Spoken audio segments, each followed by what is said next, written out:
Hello दोस्तों, नमस्कार। कैसे आप सभी? उम्मीद करते हैं कि आप सभी मस्त और तंदुरुस्त होंगे। मैं जेपी सुतार आज अपने YouTube चैनल पर एक क्लास लेके आया हूं जिसमें हम पढ़ने वाले हैं कक्षा 9 की गणित विषय की प्रश्नावली 4.3 के बारे में। यह प्रश्नावली जो है वो निर्देशांक ज्यामिति से संबंधित प्रश्नावली है जिसमें ग्राफ बनाने के लिए हमें कहा गया है। इसके लिए हमने एक ग्राफ बनाने के लिए आवश्यक एक पुस्तिका, ग्राफ कॉपी और इससे संबंधित सभी इंस्ट्रूमेंट को अपने पास रख के इस प्रश्नावली में आए हुए सभी सवालों को इस ग्राफ पेपर पर हल करने का प्रयास करेंगे। इससे पहले हमने इसी प्रश्नावली की श्रृंखला में 4.1 और 4.2 को बोर्ड पे पढ़ा है, वो क्लास आपने अवश्य ही देखी होगी। तो चलिए ज्यादा देरी नहीं करते हुए स्टार्ट कर लेते हैं प्रश्नावली 4.3 को, जिसमें ग्राफों से संबंधित प्रश्न दिया गया है, वो हम हल करेंगे इस ग्राफ पेपर पर। आपने अगर अभी तक हमारे चैनल को सब्सक्राइब नहीं किया है तो चैनल को सब्सक्राइब कर दीजिए। इस प्रकार की क्लासें आपको नियमित तौर पर मिलती रहती है और आपके लिए जरूर ही फायदेमंद साबित होने वाली है। तो चलिए अब हम स्टार्ट करते हैं प्रश्नावली 4.3 के पहले प्रश्न से। अब हम अपने पैनल पे लेके आ रहे हैं प्रश्नावली 4.3 का पहला क्वेश्चन और समझेंगे उसके समाधान को।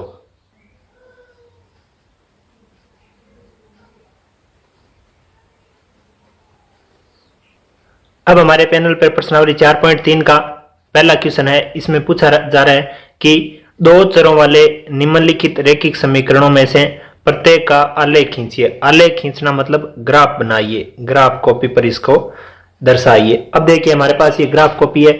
ये जो अपना पेज है, इस पेज में से इसके लिए एक ग्राफ पेपर काम आने वाला है, इसके लिए एक ग्राफ पेपर काम आने वाला है, इसके लिए 3 नंबर के लिए एक ग्राफ पेपर काम आने वाला है और 4 नंबर। इसका मतलब हमें 4 पृष्ठ पर ग्राफ के ऐसे 4 पृष्ठों पर इस पूरे प्रश्न का हमें हल करना पड़ेगा। देखिए हमने जो ये जो प्रश्न लिखा है वो प्रश्न हमें ग्राफ के इस पेज पर लिखना है। मान लीजिए कि ये अपनी ग्राफ कॉपी पूरी बन गई, ये ग्राफ रहेगा और इस तरफ ये जो अपना पेज है इस पर जो भी लिखना होता है वो हमें यहाँ पे लिख के देखना है। कि अब हम अगर पहले क्वेश्चन को हल कर रहे हैं, ये तो हमने पहला क्वेश्चन लिख दिया। अब पहले क्वेश्चन का हम ग्राफ जिसका बना रहे हैं वो लिखेंगे x प्लस वाई बराबर 4। इस क्वेश्चन से पहले नीचे नीचे जो हम काम करेंगे, ये अब जो हम लिख रहे हैं ये काम हम यहां पे करने वाले हैं। x प्लस वाई बराबर 4 के लिए हमें आलेख खींचना है। के लिए हमें क्या करना है? आलेख खींचना है। इसके लिए हमें क्या करना होगा? जो x प्लस वाई बराबर 4 समीकरण है, इस समीकरण के लिए एक हमें सारणी बनानी होगी जिसमें एक x का और उसके संगत y का मान लिखते हुए दो उसके युग्मों का पता करना है जो युग्म इस समीकरण को संतुष्ट करने वाले हो। और हमने पढ़ा है कि दो चर वाले रैखिक समीकरण के हल वहां उपस्थित चरों के मान युग्मों से संबंधित है, जो मान उस समीकरण में रखने पर समीकरण संतुष्ट हो जाती है। ये जो हम अब सारणी बना रहे हैं ये x प्लस वाई बराबर 4 समीकरण के लिए बना रहे हैं। अब यहां देखिए हमें x प्लस वाई बराबर 4 समीकरण में किसी एक चर का मान हमें अपनी तरफ से मानना है। मान लीजिए कि हम यहाँ पे x बराबर 0 मान लेते हैं, x बराबर 0 मान लेते हैं। ये x बराबर 0 जो मान है ये इस समीकरण में रखने से इस 0 के संगत वाला x के बराबर 0 मान लिया तो यहां लिख देते हैं। x के 0 के संगत मान y का हमें प्राप्त करना है, तो हम x प्लस वाई बराबर 4 वाली समीकरण में 0 प्लस वाई बराबर 4 लिखेंगे। इस प्रकार हमें y का जो मान है वो 4 प्राप्त हो जाएगा। यानी जब x 0 होता है तो इस समीकरण के लिए y 4 होता है। इसी प्रकार हमें एक और चर का मान, चाहे x का मान लेते हैं चाहे y का मान लेते हैं। मान लीजिए कि यहाँ पे हमें y बराबर एक बार और 0 रख लेते हैं।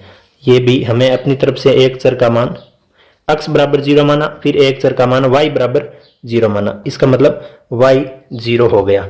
y 0 हुआ। y 0 के संगत जो x का मान है वो निकालने के लिए इस समीकरण में हम x प्लस वाई की जगह x प्लस 0 रख देंगे, क्योंकि y का मान हमने 0 रख लिया है, बराबर में 4 रहेगा। इसका मतलब x का मान कितना आ जाएगा? 4। यानी जब y 0 रखा तो x का कितना आया? 4। इसका मतलब ये जो अपनी समीकरण दी हुई है, ये समीकरण, इसके दो हलों को हमने प्राप्त कर लिया है। हालांकि अपरिमित रूप से अनेक हल हो सकते हैं, आप 0 न रख के 1 2 3 5 7 अनंत संख्याएं रख के आप इसके दो बिंदु ज्ञात कर सकते हैं, लेकिन आसान ये होता है कि 0 1 2 रखें ताकि इस ग्राफ पेपर पर हल करते समय आसानी से वो संख्याएं हमें संख्या रेखा पर प्राप्त हो जाए।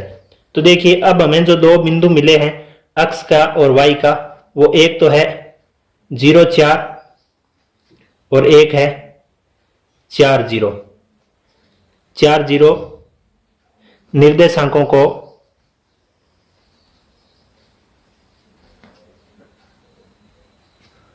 आलेख पर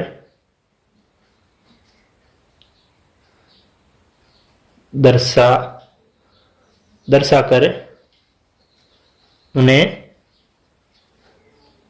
एक रेखा द्वारा मिलाना है। एक रेखा द्वारा मिलाकर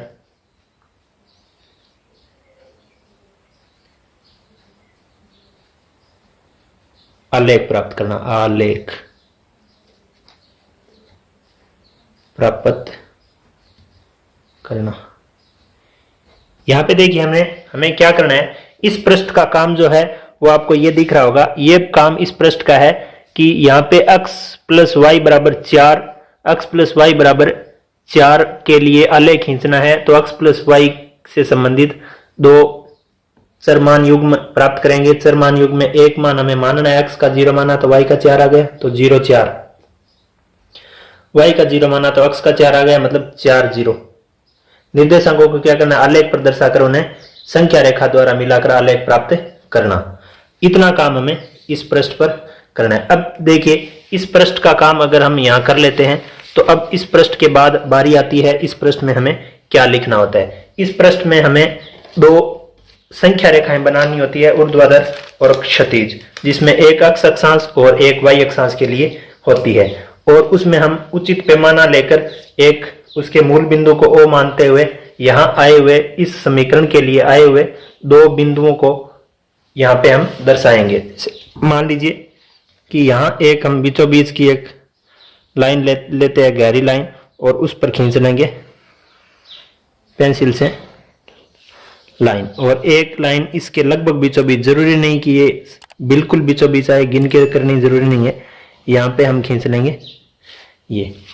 अब देखिए ये जो लाइन आई है ये x अक्ष होती है, x अक्ष यहां पे आपको दिख रहा होगा, ये x अक्ष है, जिसका ये बिंदु तो x होता है और ये बिंदु x डैश होता है। और इस संख्या रेखा को अनंत तक बढ़ाया जा सकता है। इसका मतलब इस प्रकार के तीर के चिन्ह यहाँ पे लगाए जाते हैं। और यहाँ पर जो बिंदु आया है ये प्रतिच्छेदन बिंदु, ये मूल बिंदु है जिसको O से दर्शाना होता है। और इस तरफ अक्ष की प्लस दिशा होती है, जैसा हमने तीसरी प्रश्नावली में पढ़ा है। और प्लस दिशा में प्लस का संख्या मान चलता है 1 2 3 4 5 6 7 इस प्रकार से अनंत तक चलती है। ये अक्ष की माइनस दिशा है, तो इस माइनस दिशा में मूल बिंदु से स्टार्ट करते हुए माइनस का 1 या माइनस का 2, ये जो गहरी लाइन है ये माइनस के 3 के लिए है, ये गहरी लाइन माइनस 4 के लिए है, ये गहरी लाइन माइनस 5 के लिए है। इसी प्रकार वो का वो काम इस ऊर्ध्वाधर खड़ी या हॉरिजेंटल नंबर लाइंस पे करना है, जिसका ये जो अक्ष है ये y एक्सिस है, y अक्ष, जिसका ये बिंदु y तथा ये बिंदु y डैश कहलाता है। और इस तरफ माइनस के अनंत तक जाती है, ये प्लस के अनंत तक जाती है, ये भी प्लस के अनंत तक जाती है x अक्ष की धनात्मक दिशा में, और ये भी x के धनात्मक ऋणात्मक दिशा में माइनस अनंत तक जाती है। अगर ये धनात्मक दिशा है तो यहाँ पे धनात्मक मूल बिंदु से स्टार्ट करके धनात्मक संख्या 1 2 3 4 5 ऐसे 6 7 8, अगर आपके आगे और खींची हुई है तो 7 8 9 10 अनंत तक लिख सकते हैं। यहाँ पे मूल बिंदु से एक गहरी लाइन लेते हुए माइनस का 1 माइनस का 2, इस गहरी लाइन को माइनस के 3 के बराबर मानेंगे, इसको माइनस के 4 के बराबर मानेंगे, इसको माइनस के 5 के बराबर मानेंगे, इसे माइनस 6 नाम देंगे। ये ग्राफ इतना जो फॉर्मूला है वो फॉर्मूला हम प्रत्येक प्रश्न के लिए नहीं करेंगे, इस प्रश्न में समझ रहे हैं कि ये प्रारूप कैसे तैयार करना है। एक बात इस प्रारूप के लिए हमें और बात लिखनी है, यहां पे लिखना है हमें पैमाना। पैमाना देखो, इस अक्षांश और इस अक्षांश दोनों के लिए हमें पैमाना लिखना होगा। यहां पे जो हम पैमाना ले रहे हैं वो एक बार तो हमें x अक्ष के लिए बताना होगा और एक बार हमें y अक्ष के लिए बताना होगा। x अक्ष और y अक्ष दोनों का पैमाना हम यहाँ पे एक साथ लिखेंगे। x अक्ष का पैमाना एक बड़ा खाना लिख दो या 1 सेंटीमीटर से ये संख्या रेखाएं खींची हुई है। गहरी लाइन जो है यहाँ से यहाँ तक 1 सेंटीमीटर दूरी है, यहाँ से यहाँ तक 1 सेंटीमीटर दूरी है। 1 सेंटीमीटर के बराबर हम ले रहे हैं 1 इकाई। कितनी ले रहे हैं? 1 इकाई। चूंकि आपको अगर नजर नहीं आ रही है पेंसिल से लिखा हुआ तो आप सुन के देखिए कि हम यहाँ पे क्या लिखा हुआ है, 1 सेंटीमीटर बराबर 1 इकाई। और वाई अक्ष में जैसे खड़ी लाइन है और ये जो अपनी वर्टिकल लाइन है, खड़ी लाइन को वर्टिकल बोला जाता है, तो यहाँ पे जो 1 सेंटीमीटर के बराबर हमने दूरी ली है वो भी कितनी ली है? 1 इकाई ही ली है। इतना जो काम है वो हम प्रत्येक प्रश्न के लिए अपने प्रारूप पे लेके करेंगे, उस प्रारूप में ग्राफ को दर्शाएंगे। चूंकि ये हम जो ग्राफ का जो प्रारूप है, जो फॉर्मूला, जो फॉर्मेट है वो तैयार करके रखेंगे और उसमें संबंधित आलेख को इसमें दर्शा देंगे। दर्शाने का जो ग्राफ बनाने का तरीका है वो 2 लाइनें खींचनी है, एक खड़ी और एक आड़ी लाइन। दोनों संख्या रेखा जहां मिलती है उसका मूल बिंदु नाम दिया जाता है और मूल बिंदु के निर्देशांक 0 0 होते हैं। इससे इस दिशा में धनात्मक संख्याएं चलती है, इस दिशा में धनात्मक y की दिशा है, ये ऋणात्मक अक्ष की दिशा है, ये ऋणात्मक y की दिशा है। ये बात हमने अपनी डिजिटल क्लास में भी की है। जो क्लास इसकी प्रारंभिक रूपरेखा के लिए हमने बनाई है प्रश्नावली 4 की, उसमें ये सभी बातें की हुई है। और इससे पहले भी हमने कक्षा 9 की जो प्रश्नावली 3 है उसकी प्रारंभिक रूपरेखा में भी चतुर्थांशों आदि से संबंधित बहुत सारी बातें की हुई है। आपने अगर वो क्लास नहीं देखी है तो वो क्लास इस वीडियो की डिस्क्रिप्शन में आपको उसकी लिंक मिल जाएगी, वहां से आप देख सकते हैं। अब देखिए, ज्यादा हम इसका आगे का प्रसार करने के लिए अब हम क्या करेंगे, यहाँ पे 2 बिंदुओं को रखेंगे। यहाँ 2 बिंदु कौन कौन से लेने हैं? 1 0 4, मतलब पहले अक्ष का 0 होना चाहिए, अक्ष का 0। इस लाइन की सीध में अक्ष के सभी 0 हैं और y का 4, अक्ष 0 और y 4। ये एक बिंदु ऐसा है जो अक्ष 0 और y 4 के लिए है, अक्ष 0 और y 4 के लिए है। इसी प्रकार यहाँ इस तरफ भी हमें एक बिंदु और लेना है, 4 0, यानी अक्ष का 4 ये रहा और y का 0, इसी लाइन पे y का 0 रहता है, तो इसको भी हम 4 0 नाम दे देंगे। इस बिंदु का नाम देंगे 0 4, इस बिंदु का नाम देंगे हम 0 4, इस बिंदु का नाम देंगे 4 0, इस बिंदु का नाम देंगे हम 4 0। अब हमें क्या करना है, ये जो दोनों बिंदु आए हैं इस समीकरण से संबंधित बिंदु है। ये जो अपनी समीकरण थी इसके ही तो 2 बिंदु है, हल के 2 बिंदु है, अनंत उत्तर हो सकते हैं, लेकिन यहाँ पे 2 बिंदु जो आए हैं वो हमने ले लिए और दोनों बिंदुओं को इस ग्राफ पेपर पर दर्शा दिया। इस ग्राफ पेपर पर दर्शा देने के बाद हम यहाँ पे इन दोनों बिंदुओं को हम मिला देंगे। हम इन दोनों बिंदुओं को देखो स्केल की सहायता से दोनों बिंदुओं को मिला देंगे। इस प्रकार से ये मिला दिया और इस लाइन को भी हम एरो के चिन्ह से दर्शा देंगे, मतलब तीर का चिन्ह लगाएंगे। ये संख्या रेखा, ये लाइन इतनी नहीं है, ये रेखा है, न कि रेखाखंड। ये आगे भी इस तरफ भी आगे जा सकती है, इस तरफ भी आगे जा सकती है। ये चिन्ह इसको दर्शा रहा है कि आगे बढ़ाई जा सकती है इसको। अब देखिए, ये जो अपनी ग्राफ की जो उत्तर की जो रेखा बनी है, इस रेखा के ऊपर हम उस रेखा से संबंधित समीकरण लिख देंगे। यहाँ समीकरण क्या है? x प्लस वाई बराबर 4, x प्लस वाई बराबर 4। ये अब पूरी तरह से इतना जो अपना पैटर्न है वो अब इसका उत्तर होगा। कौन कौन सा? देखिए, यहां से इस पेज में हमें इतना इस ग्राफ को, जिस ग्राफ को दर्शाना है, इस ग्राफ को हम यहां दर्शा रहे हैं। तो ये जो काम हमने इस पेज पे किया है, ये काम इस ग्राफ कॉपी के इस पेज पे हमें करना है। मान लीजिए कि ऐसा ही लिखा हुआ है, इस पेज पे ये है और इस पेज पे इससे संबंधित ग्राफ है, सामने होना चाहिए बिल्कुल। अब हम बात करेंगे इससे, ये एक कर लिया, अब हम इसको दर्शाएंगे। इसको दर्शाने के लिए ग्राफ का जो प्रारूप है वो हम पहले बना लेंगे अगले पेज में, और वहां से हम इससे संबंधित 2 बिंदु ज्ञात करेंगे और उन दोनों बिंदुओं को ग्राफ में दर्शाते हुए उन दोनों बिंदुओं को मिला देंगे। तो उसका एक क्या बन जाएगा, आलेख निरूपण हो जाएगा। उम्मीद करते हैं कि ये बातें आपको समझ में आ रही होगी। ये ग्राफ बनाने का पैटर्न हम पिछली कक्षाओं में भी पढ़ चुके हैं, ग्राफ का प्रारूप कैसे बनाया जाता है, और भी हमने एक बार यहाँ पे करके देख लिया।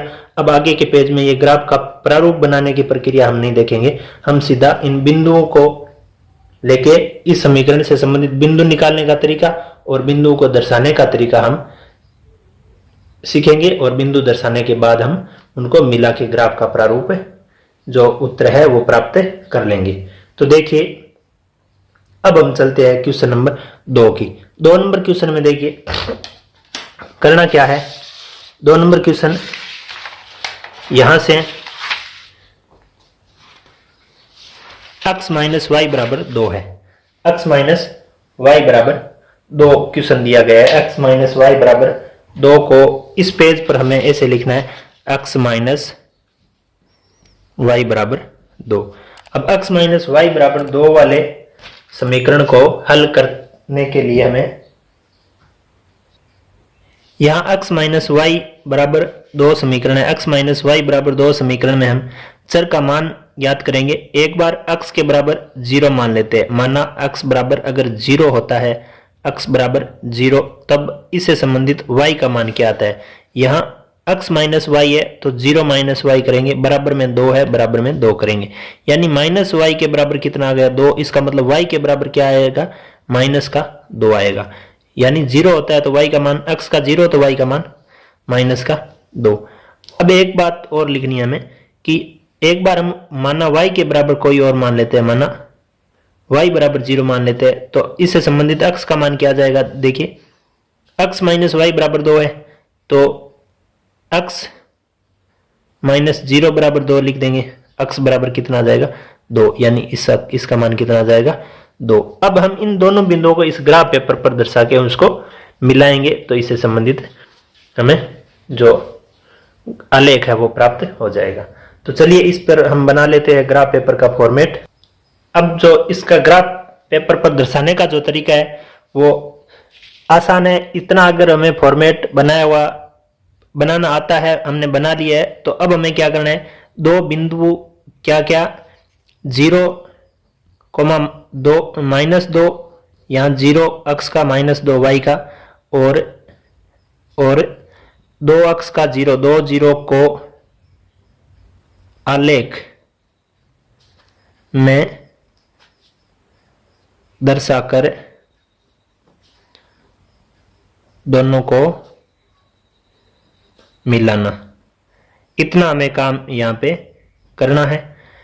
यहाँ पे देखिए बिंदु अगर हम दर्शाना चाहते हैं तो सबसे पहले हमें 2 और -0 और -2 को देखना है। x का 0 ये रहा और y का -2 यहाँ पे है। इसका मतलब ये जो बिंदु आया है ये आया है 0, -2, 0, -2, ये बिंदु हमने दर्शा दिया। अब एक बिंदु 2, 0 यानी x का 2 और y का 0, x का 2 ये रहा, y का 0 भी इसी लाइन पे आएगा, तो ये हो जाएगा 2, 0। इन दोनों बिंदुओं को दर्शाने के बाद हमें इन दोनों बिंदुओं पर स्केल रख के इस प्रकार से इन दोनों को मिला देना है, और मिला के इस पे तीर का चिन्ह इस प्रकार से लगा देना है ताकि ये आगे और बढ़ाया जा सकने वाली रेखा निर्मित हो जाए, और इस पे हमें वो समीकरण लिख देनी है जिस समीकरण के लिए हमने ये ग्राफ बनाया है। ये समीकरण अपनी है x माइनस वाई बराबर 2। ये हो गया इसका हल।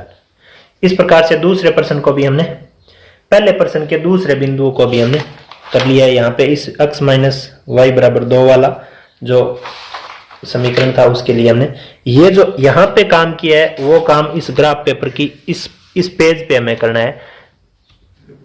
तो चलिए अब हम बात कर लेते हैं क्वेश्चन नंबर 3। क्वेश्चन नंबर 3 करेंगे हम इस ग्राफ पेपर के इस पेज पे।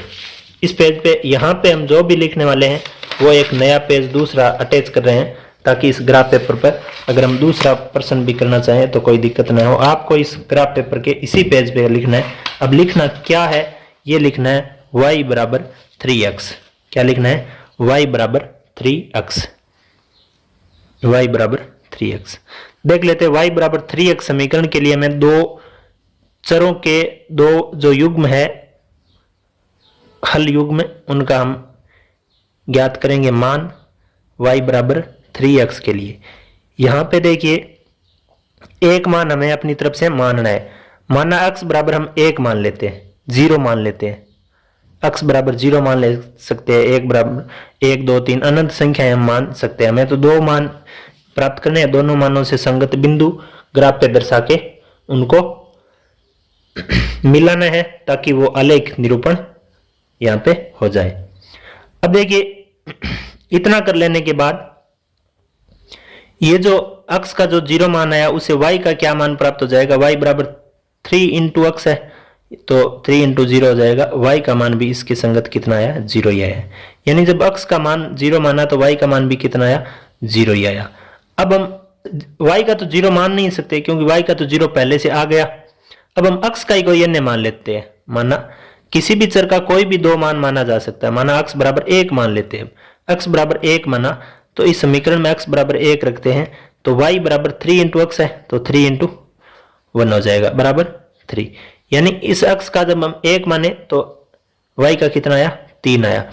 इस प्रकार से हमने दो बिंदु प्राप्त कर लिए। कौन कौन से, 0,0 और 1,3। 1,3 को क्या करना है, आलेख नाम लिख दो चाहे ग्राफ नाम लिख दो, गलत होने वाला है नहीं। ग्राफ पर दर्शाकर दोनों बिंदुओं को मिलाया जाए, मिलाना। इतना काम हमें यहां पे करना है। ये जो हमें दो बिंदु मिले 0 0 और 1 3, इन दोनों बिंदुओं को हम इस पेज पे करने वाले हैं। तो चलिए यहाँ पे ग्राफ का पैटर्न बना लेते हैं, फिर इसको हल करेंगे। पैटर्न बना के अब हमें इसके आगे जो काम करना है वो ये करना है कि 0 0 बिंदु देखना है। तो 0 0 बिंदु जो मूल बिंदु होता है उसका निर्देशांक 0 0 ही होता है। तो 0 0 बिंदु 1, तो 0 0 बिंदु 1 1 3 यानी x के सीध का 1 ये रहा, y के सीध का 3 ये रहा, x और y का 3 यानी जिसकी भुज तो हो 1 और कोटि हो 3 वो बिंदु ये है। यहाँ पे इसका मान तो 0 0 है और इस बिंदु का जो मान है या नाम है वो 1,3 है। इन दोनों को हम दर्शाएंगे। दर्शाने के बाद ग्राफ पेपर दर्शाकर दोनों बिंदुओं को मिलाना है। कैसे, एक रेखा द्वारा मिलाना है। रेखा द्वारा मिलाएंगे तो यहां पे हम स्केल रखेंगे, यहां पे स्केल रखते हुए इन दोनों बिंदुओं को हम ऐसे मिला देंगे। ऐसे मिला के इनको तीर के चिन्ह से ऐसे दर्शा देना है ताकि ये अनंत तक जाने वाली रेखा हमें नजर आए। और इस पे हम वो समीकरण लिख देंगे जिस समीकरण के लिए ये रेखा हमने बनाई है। तो ये रेखा हमने y बराबर 3x के लिए बनाई है। तो ये इसका हो गया ग्राफीय निरूपण। उम्मीद करते हैं कि ये आपको समझ में आ रही होगी। अगर समझ में नहीं आ रही है तो आप इस क्लास की प्रारंभिक जो क्लास है इंट्रोडक्शन के लिए, उस क्लास की लिंक इसके डिस्क्रिप्शन में है, वो आप पहले देखिए, फिर इस ग्राफ निरूपण को देखिए। अवश्य ये आपके बड़ी बेहतरीन तरीके से समझ में आने वाली है। अब अपना एक क्वेश्चन और बच गया। वो क्वेश्चन है, ये हमने y बराबर 3x वाला कर लिया। अब हम करेंगे 3 = 2x प्लस y वाला। 3 = 2x प्लस y वाला। ये काम हम ग्राफ के अगले पेज पे करने वाले हैं। इस पेज में हम लिखेंगे, जो भी लिखेंगे वो एक अपने इस ब्लैंक पेज पे लिख लेते हैं ताकि अब यहाँ पे इस पेज पे हमें क्या लिखना है, यहाँ पे जो लिखना है वो है 3 + 2xy। 3 = 2x प्लस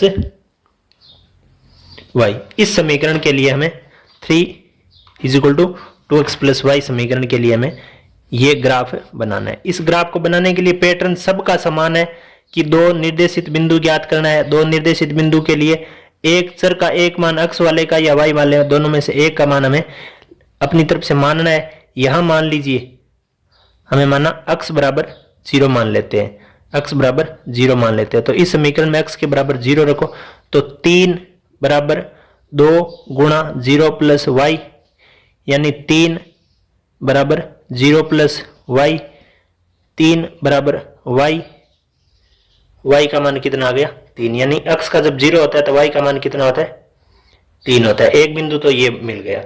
अब दूसरा बिंदु क्या मिला है, दूसरा बिंदु मिला है, एक बिंदु ये मिल गया। अब हमें एक मान अन्य और मानना है। मान लीजिए x y बराबर हम मान लेते हैं 0, y बराबर क्या मान लेते हैं 0 या 1 मान लेते हैं, y बराबर 1 मान लिया हमने। y बराबर 1 मानने से सुविधा हो जाएगी कि ये इधर माइनस में आ जाएगा तो घट जाएगा, घटने के बाद 2 बचेगा, 2 इसके गुणा भाग में आएगा तो 1 प्राप्त हो जाएगा, आसानी से दर्शा सकेंगे। इसके लिए y के बराबर 1 माना है हमने। y बराबर 1 माने तो यहां क्या आ जाएगा, यहां आ जाएगा 3 is equal to 2x plus 1। अब ये इस तरफ आएगा तो 3 के माइनस में 1 आ जाएगा, बराबर में क्या बचेगा 2x। अब यहां 3 में से 1 घटा तो क्या बचा 2, और ये जो x का गुणांक है 2 ये इसके भाग में आ जाएगा, इस तरफ क्या बचेगा x, यानी जो x का जो मान आएगा वो आएगा 1। कब आता है x का मान 1, y का 1 होता है तब x का मान क्या आता है 1। अब हम क्या करेंगे, दो बिंदु यानी निर्देशांक जो हमें मिले हैं उनका हम नाम लिखते हैं कि निर्देशांक 0 3 यानी x का 0 तब y का 3 तथा 1 1 तथा x का 1 तब y का भी 1 1।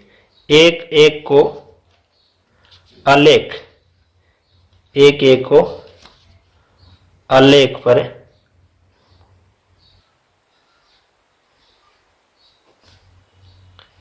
दर्शाकर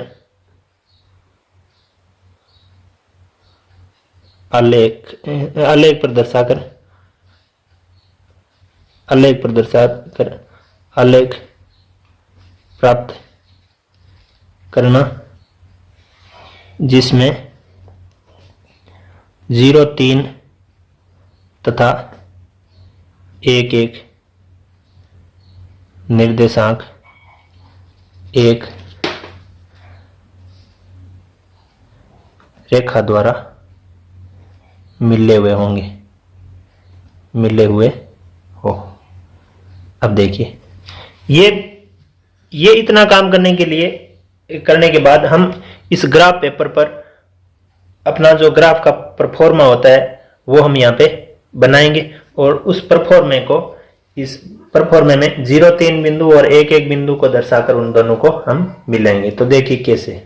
इस प्रकार का प्रारूप बना लेने के बाद हम ग्राफ पेपर पर 0 और 3 बिंदु को देखते हैं। अक्ष का 0 इस y अक्षांश पर अक्ष का 0 रहता है और y का 3, ये जो बिंदु है ये 0 3 नाम से हम इसको निर्देशित कर देंगे। अब 1 1 को यहाँ पे 1 और 1 ये दोनों अक्ष के भी 1 के सिद्ध में और y के भी 1 के सिद्ध में, यानी भुज भी 1 और कोटि भी 1, ये 1, 1 बिंदु है, इसको हम निर्देशित कर देंगे।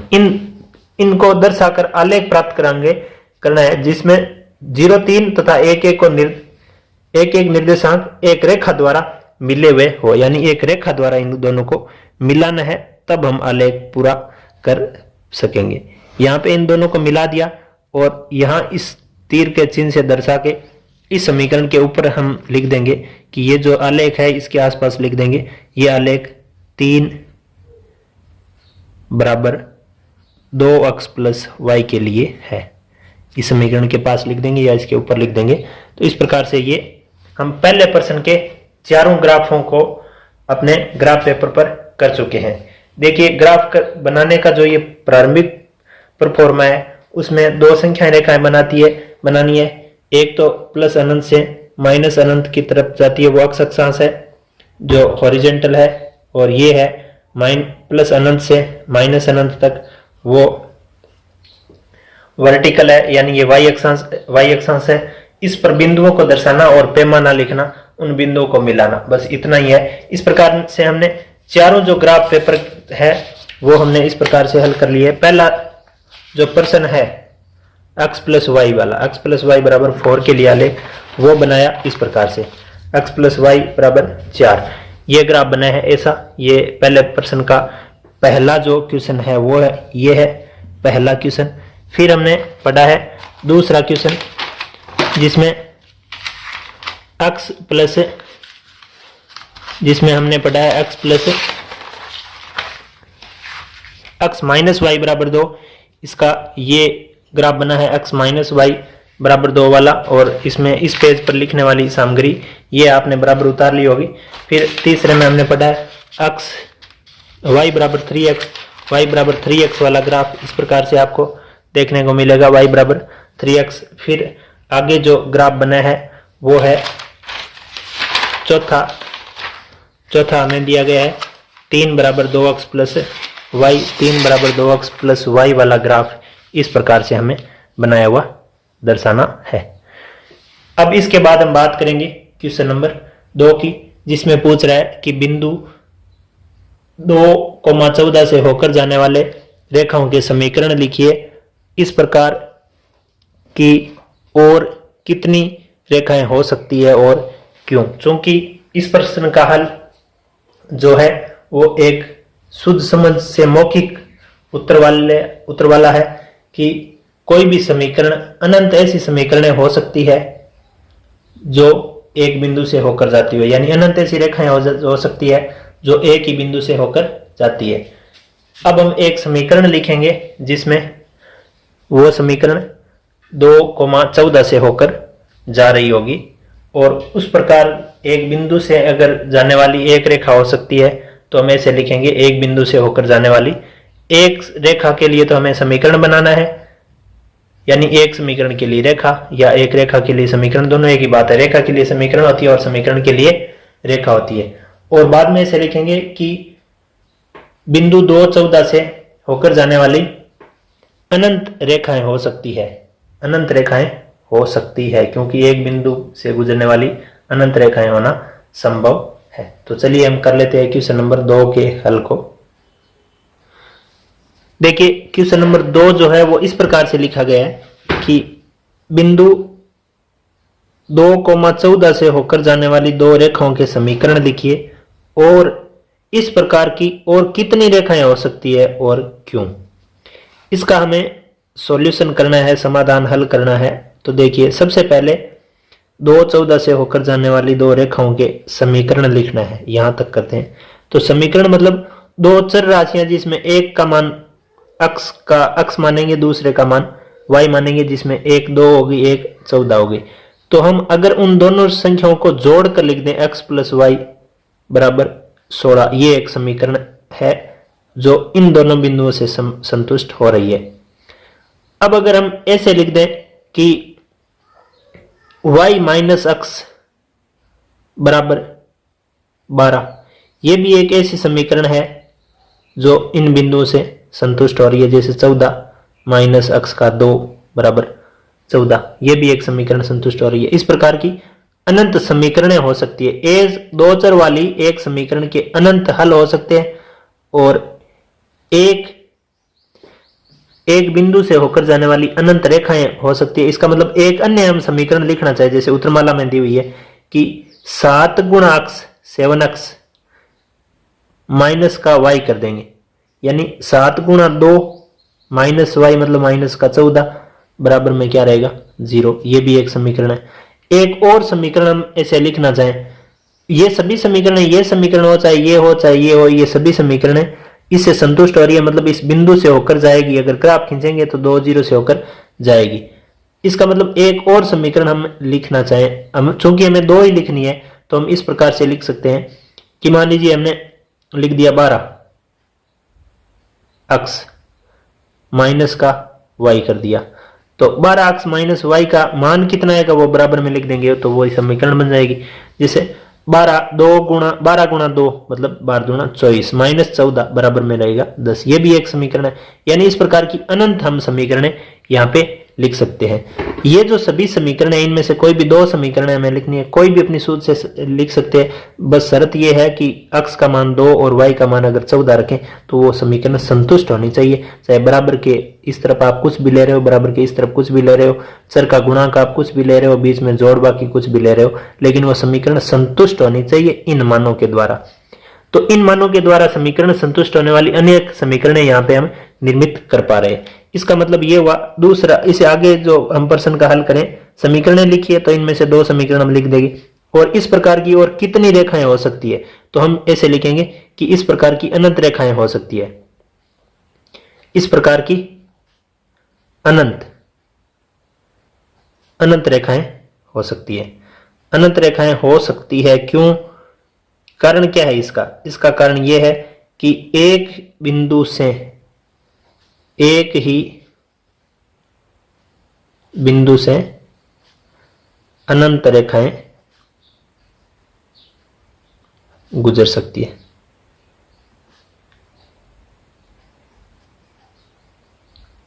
अब इसको थोड़ा और समझ लेते हैं। जैसे मान लीजिए अपना ये ग्राफ पेपर हो और इस पर 2,14 मान लीजिए यहाँ पे कोई बिंदु, इस बिंदु से होकर जाने वाली अनंत समीकरण हो सकती है। जैसे ये रेखा भी इससे होकर गुजर सकती है, ये भी गुजर सकती है, ये रेखा भी गुजर सकती है। प्रत्येक रेखा प्रत्येक समीकरण के लिए होती है।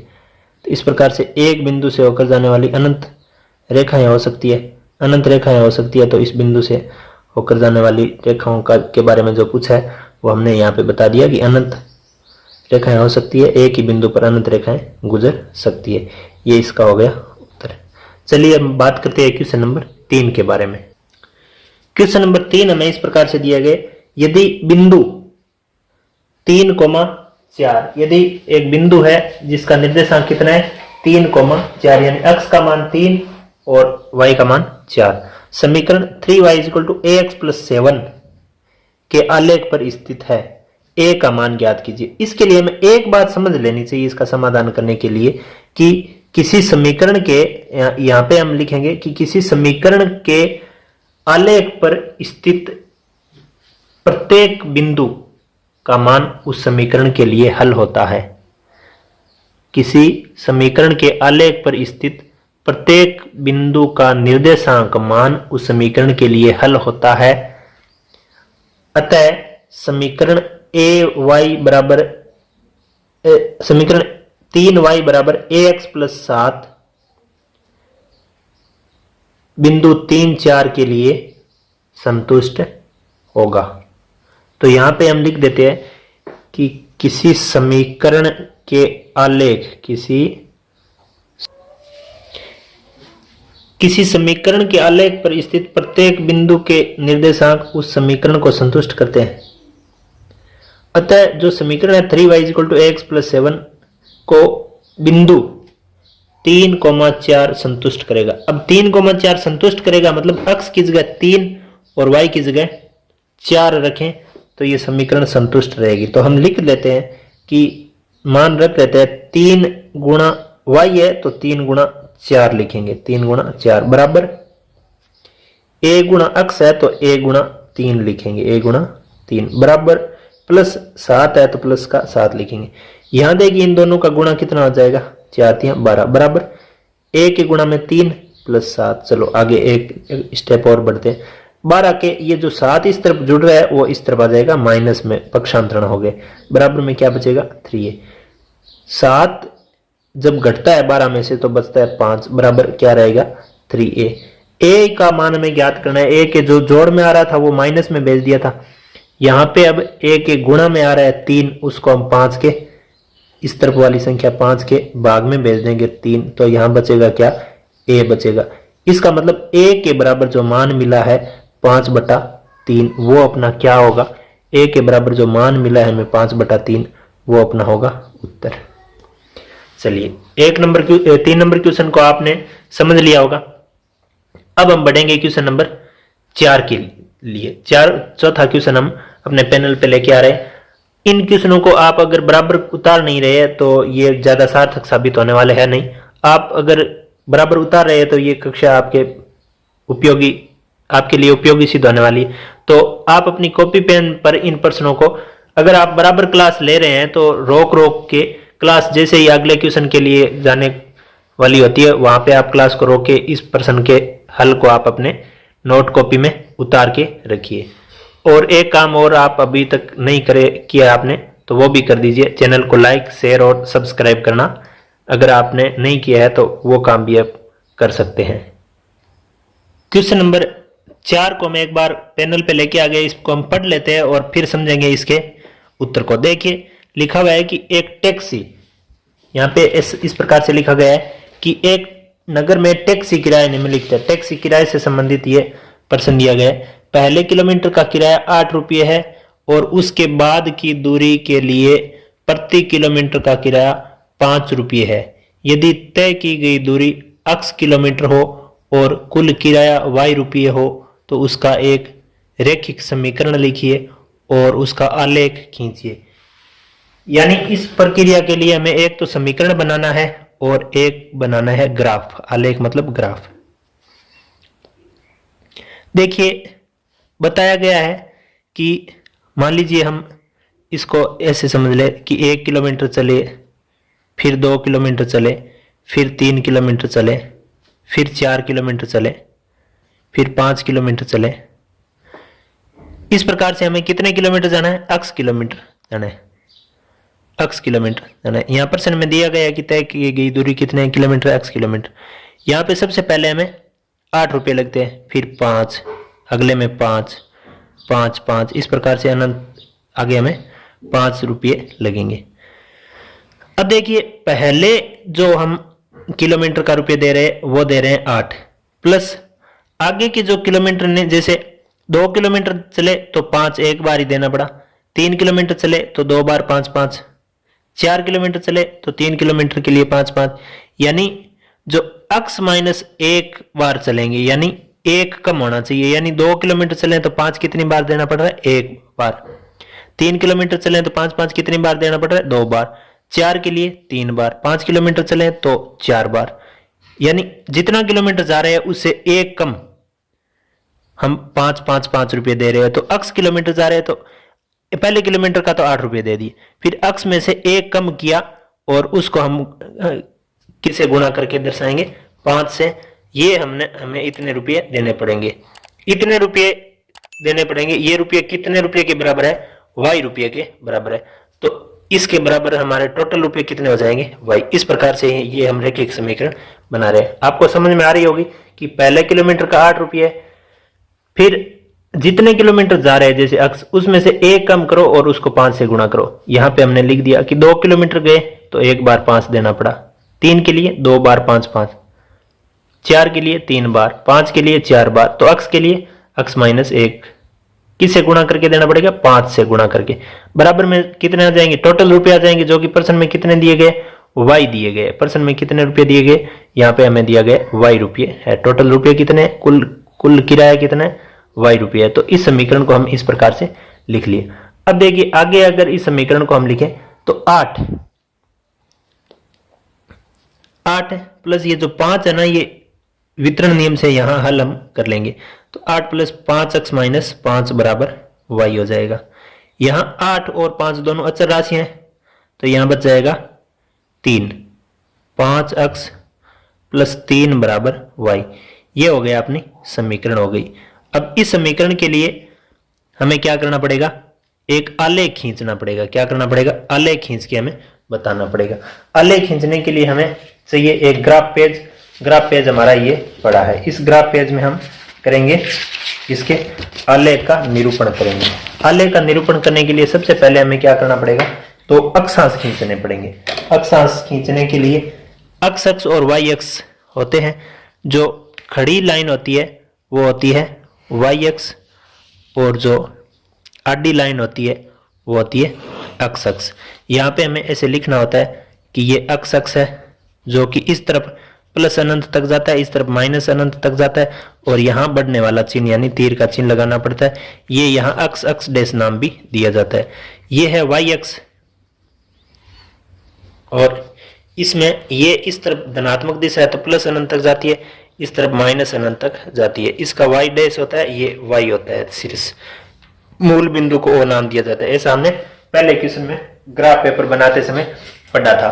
अब यहाँ पे हमें जो एक नई बात है वो ये है कि यहाँ में लिखना होगा पैमाना। पैमाना लिखने के लिए हमें एक बात का ध्यान रखना है कि y अक्ष में जो लेंगे वो किसके लिए लेंगे? y को लेंगे रुपये के लिए और x अक्ष में किसके लिए लेंगे? वो लेंगे दूरी के लिए यानी किलोमीटर के लिए। तो सबसे पहले हम ये इतना बना लेने के बाद यहाँ हम ग्राफ पेपर बनाने के लिए आवश्यक 2 निर्देशित बिंदुओं को ज्ञात कर लेते हैं, जैसे हमने प्रश्न पहले में पढ़ा था।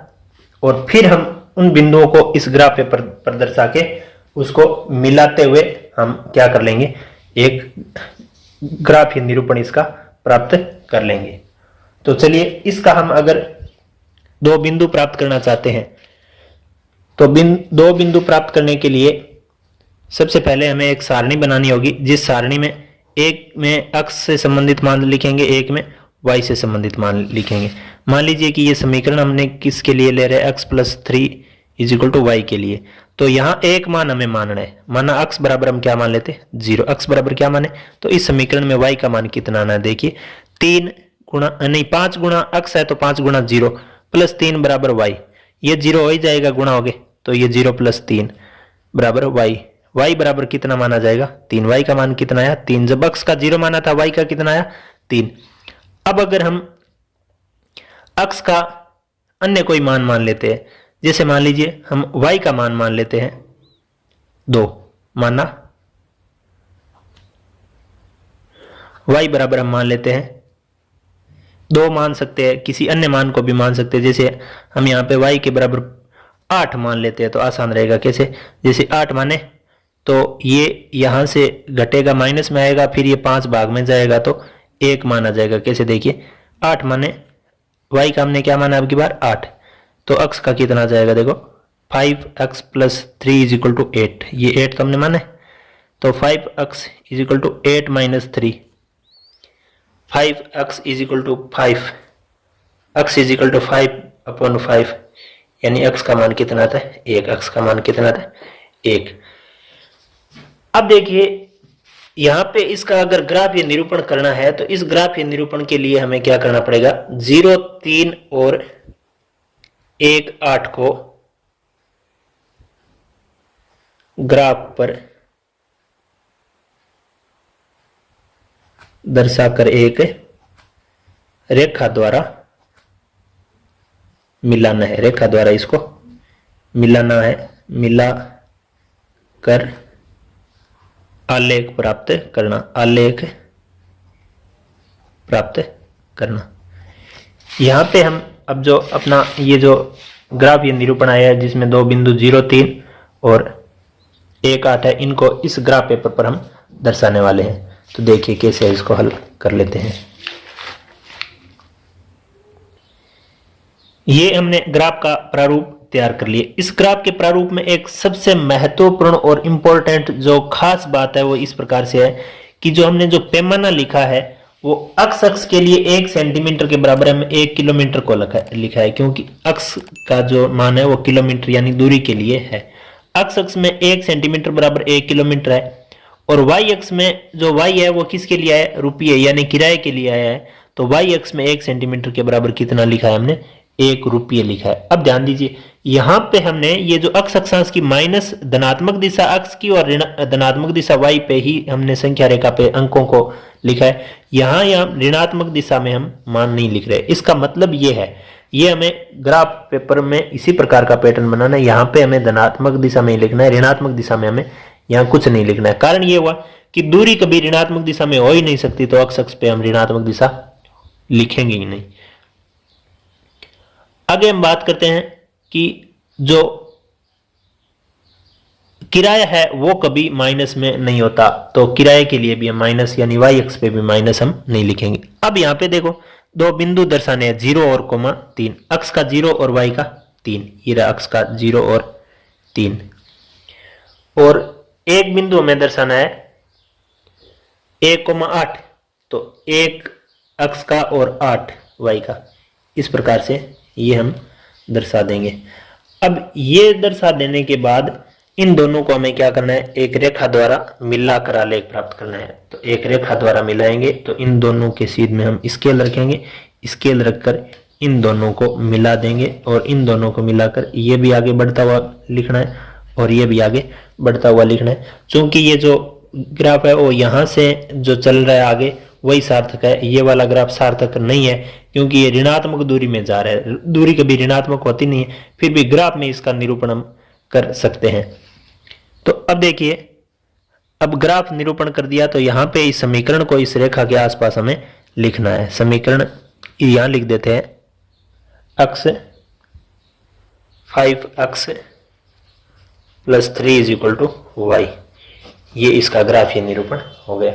ये क्वेश्चन 4 का है। क्वेश्चन 4 का ग्राफ हमने यहाँ बनाया। इस प्रकार से आपको इस ग्राफ पेपर पर किस प्रकार समझ में आ रहा है वो कमेंट बॉक्स में लिख के जरूर बताएं। चैनल को लाइक, शेयर और सब्सक्राइब जरूर कीजिए। अगर आपको क्लासें अच्छी लग रही है तो कैसी लग रही है वो एक फीडबैक के तौर पर अपना एक कमेंट अच्छा सा लिखिए। तो अब हम ज़्यादा देरी नहीं करते हुए क्वेश्चन 5वें की ओर बढ़ रहे हैं। अगर आपने यहाँ तक का मैटर अपनी नोट कॉपी में नहीं उतारा है तो क्लास रोक के यहाँ तक के जो लिखे हुए कंटेंट को अपनी कॉपी में लिख कर जरूर रखें, ताकि भविष्य में वो रिवाइजन के लिए काम आए और रिवाइजन करने से ही मैथ को हम अच्छी तरीके से पढ़ सकते हैं। यहाँ हमें दिया गया है क्वेश्चन नंबर 5। अब हम क्वेश्चन नंबर 5 को हल करेंगे। क्वेश्चन नंबर 5 में पूछा जा रहा है कि निम्नलिखित आलेखों में से प्रत्येक आलेख के लिए दिए गए विकल्पों से सही विकल्प चयन कीजिए। ऐसा हमने क्वेश्चन नंबर 3 में भी पढ़ा था कि आलेख का प्रत्येक बिंदु समीकरण को संतुष्ट करता है। यहाँ हमें इसका थोड़ा उल्टा रूप लिखना पड़ेगा। आलेख का प्रत्येक बिंदु समीकरण को संतुष्ट करता है। अब हमें ऐसे बताना पड़ेगा कि आलेख का अगर प्रत्येक बिंदु समीकरण को संतुष्ट करता है तो इसका अर्थ ये हुआ कि समीकरण जो है वो आलेख के प्रत्येक बिंदु से संतुष्ट होगी। यहाँ हमें ऐसे लिखना पड़ेगा, जो समीकरण आलेख के निर्देशांकों, आलेख के प्रत्येक निर्देशांकों से संतुष्ट होती है वह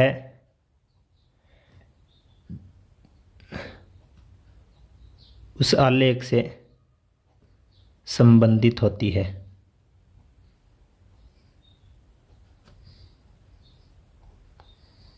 आलेख से संबंधित समीकरण होती है। क्वेश्चन नंबर 3 में हमने पढ़ा था कि समीकरण जो है वो आलेख के प्रत्येक बिंदु से संतुष्ट होती है। यहाँ हमने लिख दिया समीकरण आलेख के प्रत्येक निर्देशांकों से संतुष्ट होती है। अब समीकरण आलेख के प्रत्येक निर्देशांक से संतुष्ट होती है और आलेख का प्रत्येक निर्देशांक समीकरण को संतुष्ट करता है। ये दोनों एक दूसरे से मिली जुली बात है, सेम ही बात है। बोलने का तरीका बस डायरेक्ट और इनडायरेक्ट तरीके से बोला जा रहा है। यहाँ आप देखिए, अब हमें इस पहले क्वेश्चन को हमें हल करना है। तो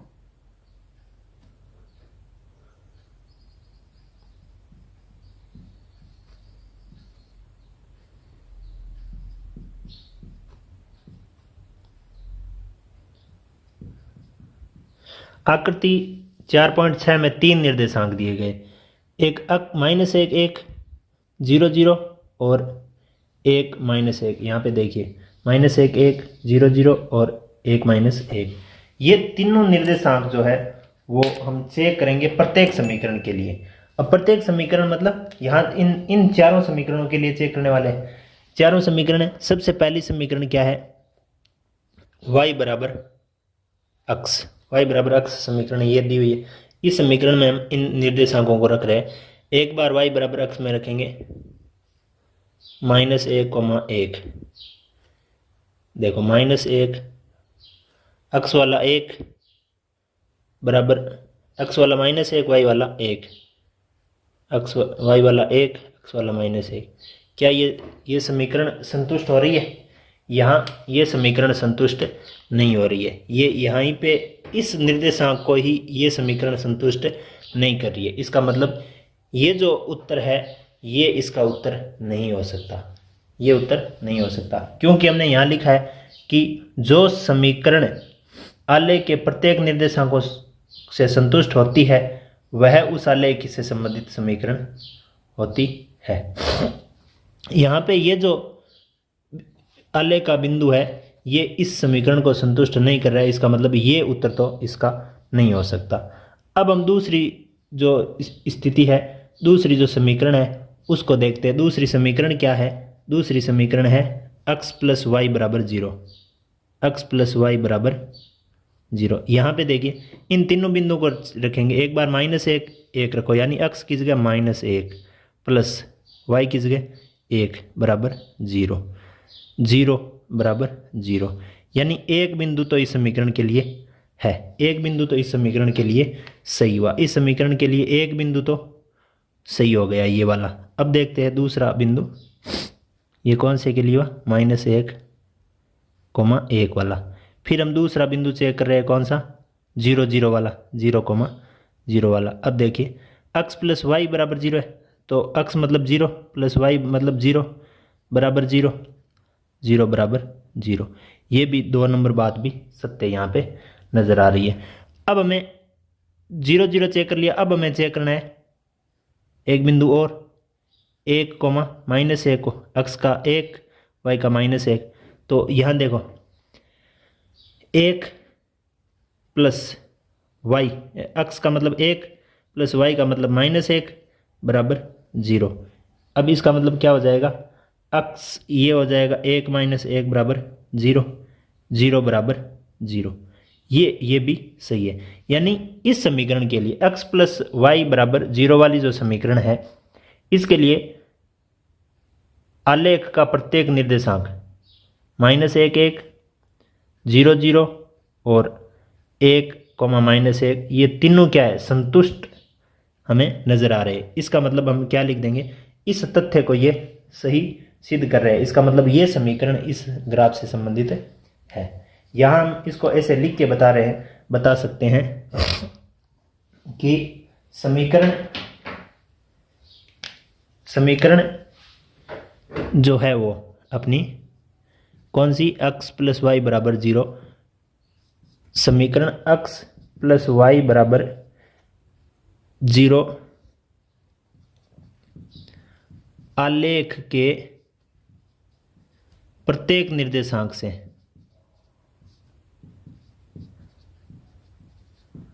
आलेख के प्रत्येक मतलब 3 दिए हुए तो तीनों निर्देशांकों से, प्रत्येक निर्देशांक से संतुष्ट हो रही है, संतुष्ट होती है। अतः समीकरण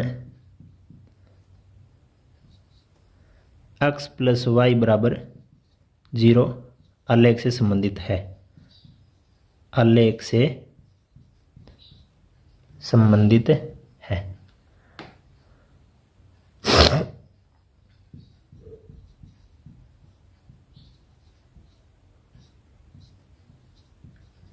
ऐसा हम लिख के बता सकते हैं कि समीकरण x प्लस वाई है वो आलेख के प्रत्येक निर्देशांक, प्रत्येक मतलब तीनों निर्देशांक से संतुष्ट होती है। अतः समीकरण x प्लस वाई बराबर 0 आलेख से संबंधित है। ये आलेख से संबंधित है, ये समीकरण आलेख से संबंधित है। अब हम ऐसा नहीं कह सकते कि ये आलेख से संबंधित है या नहीं है, ये भी चेक करनी पड़ेगी। तो इसी प्रकार जो हमने 2 समीकरण चेक किए, उसी प्रकार तीनों आगे के समीकरणों को भी चेक करेंगे कि आलेख से संबंधित है या नहीं है। तो देखते हैं, 3 नंबर अपनी समीकरण दी हुई है y बराबर 2x। अब इस समीकरण में हम क्या लिखेंगे, एक बार तो रखेंगे -1, यानी x की जगह -1, इसका मतलब बराबर में 2 गुणा -1 और y की जगह 1 मतलब 1, y बराबर 1 है तो 1 बराबर ऐसे हो गया। यहाँ 1 बराबर -2, ये क्या बराबर संतुष्ट हो रहा है, ये बराबर संतुष्ट नहीं हो रहा है, तो हम इससे संबंधित ये समीकरण नहीं मान सकते। अब हम चौथे और 4 नंबर को और जांच कर लेते हैं। 4 नंबर दिया गया है 2 + 3y बराबर 7। इसमें भी हम क्या करेंगे, प्रत्येक बार जो निर्देशांक दिए गए हैं वो प्रत्येक निर्देशांक को रखेंगे। एक बार -1 1 को रखें, यानी x की जगह -1 हमें रखना है, x की जगह -1 हमें रखना है। यहाँ 7x है, 7x है। इसका मतलब हमें क्या लिखना पड़ेगा, 2 + 3 गुणा y की जगह 1 है तो 1 हो गया, बराबर 7 गुणा -1, x की जगह -1 है इसमें। यहाँ आप देखिए 2 + 3 बराबर -7, यहाँ 5 आएगा बराबर -7। क्या ये संतुष्ट हो रहा है, ये संतुष्ट नहीं हो रहा है, तो ये समीकरण भी इससे संबंधित नहीं हो सकती। कहने का मतलब इस प्रश्न में, ये जो अपना प्रश्न दिया गया है, इस प्रश्न में जो इसका उत्तर होने वाला है ये है कि आकृति 4.6 के लिए ये समीकरण संबंधित है। इसका कारण ये है, ये हमने चेक किया तीनों समीकरणों के लिए बिंदुओं को, एक भी बिंदु अगर असंतुष्ट हो गया तो उस समीकरण को हम उससे संबंधित नहीं कर सकते, प्रत्येक बिंदु होना चाहिए। ये असंतुष्ट हो गया, इसका मतलब ये समीकरण तो आलेख से संबंधित है नहीं।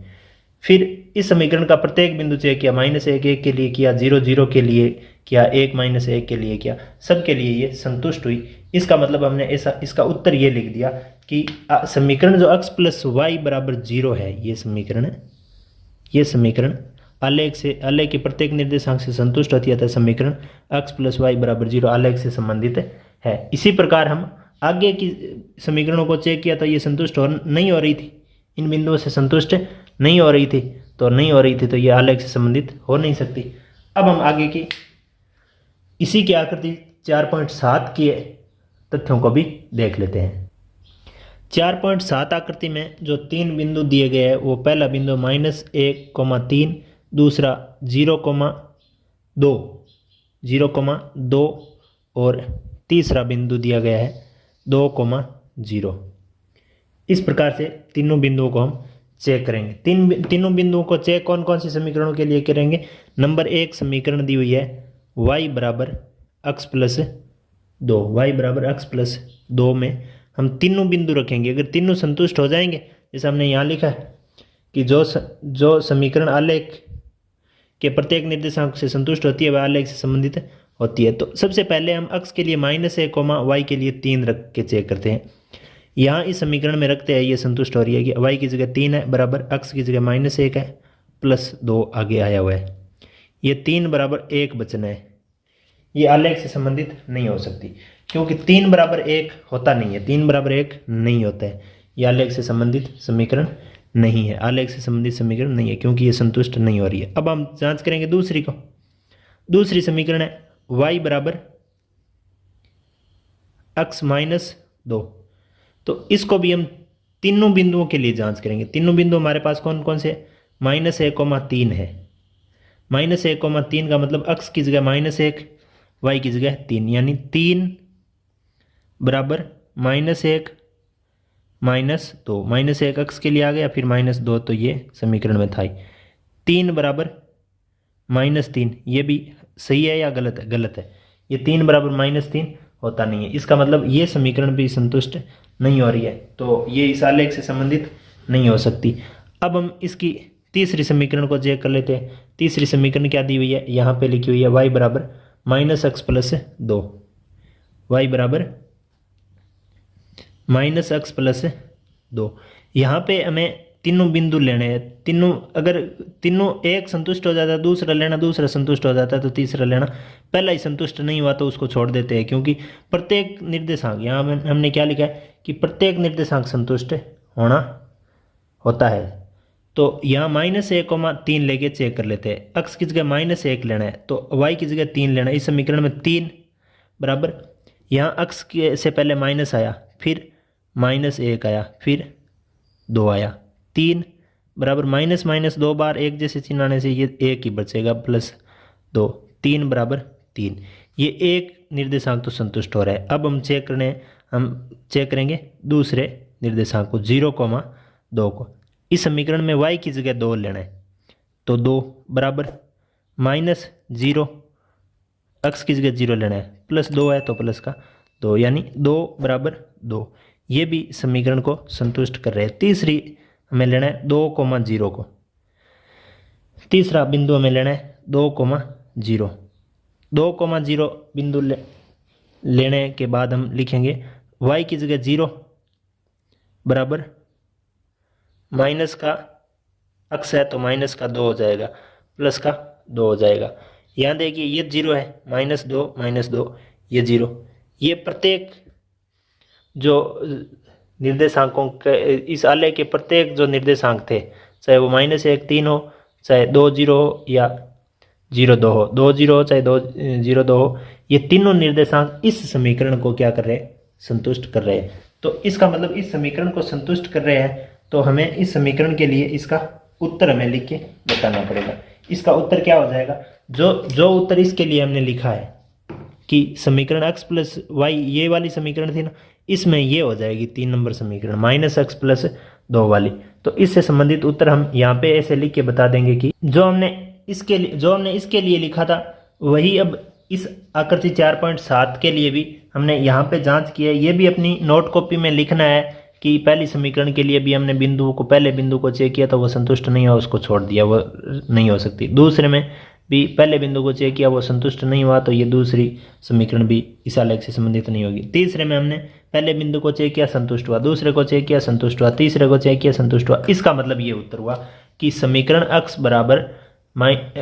y बराबर माइनस एक्स प्लस 2 आलेख के प्रत्येक निर्देशांक से संतुष्ट होती है, तो समीकरण y बराबर माइनस एक्स प्लस 2 आलेख से संबंधित है, और ये इसका तीसरे का उत्तर हो गया। अब ऐसा नहीं है कि ये अगली जो चौथी समीकरण है वो इससे संबंधित हो नहीं सकती, तो हम अगली चौथी समीकरण के लिए भी हम चेक कर लेते हैं कि ये समीकरण इस आलेख से संबंधित है या नहीं है।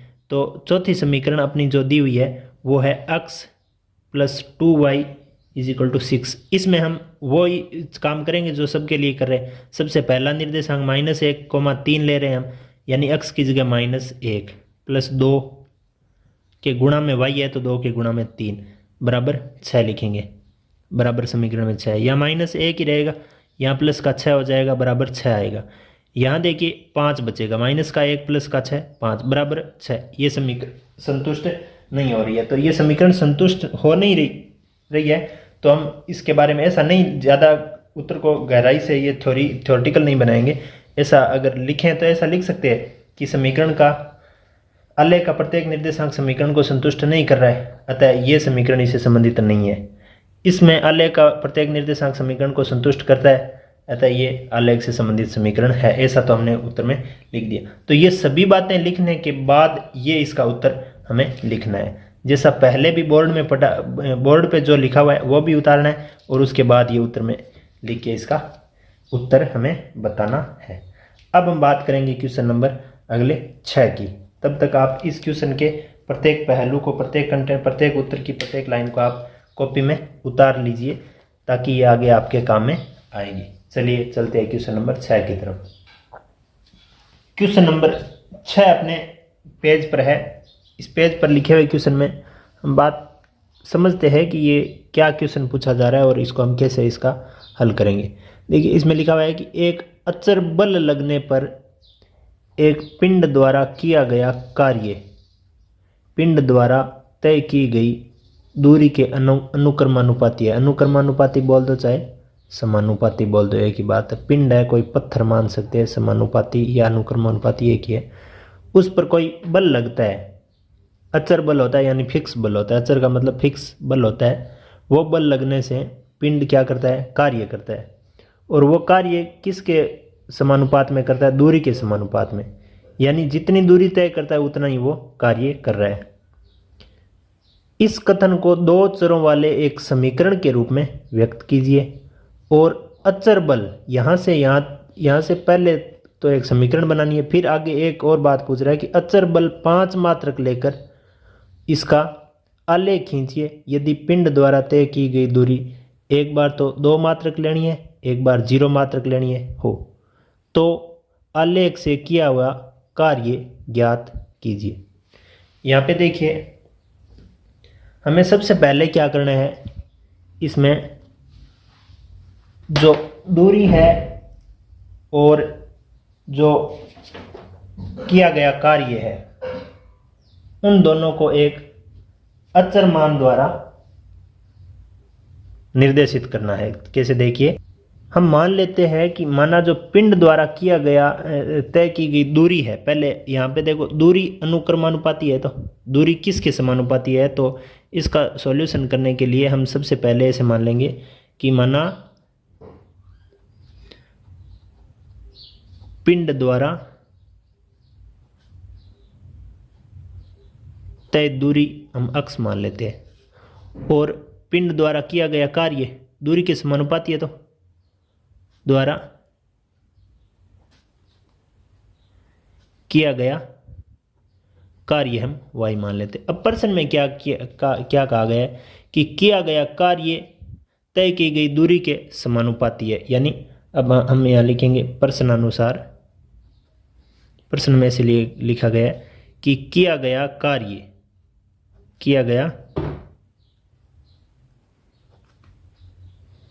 कार्य ये समानुपात का चिन्ह होता है तय दूरी के समानुपात में है। यानी किया गया कार्य हमने क्या मान लिया, y, ये समानुपात में किसके, दूरी हमने क्या मानी है, अक्ष के समानुपात में। अब यहाँ पे जब समानुपात का चिन्ह हटाते हैं तो एक कोई अचर राशि आती है, वो अचर राशि यहाँ पे देखो कार्य और दूरी से संबंधित अचर राशि होती है, वो बल होती है। तो यहाँ पे y बराबर के अक्ष, ये बराबर का चिन्ह अगर समानुपात बराबर में बदलता है तो एक नियतांक आता है। यहाँ पे ये जो के आया है ये अचर बल है। प्रश्न में दिया गया है, प्रश्न में अचर बल कितना दिया गया है, जिसको हमने के मान लिया बराबर 5 मात्रक दिया गया है।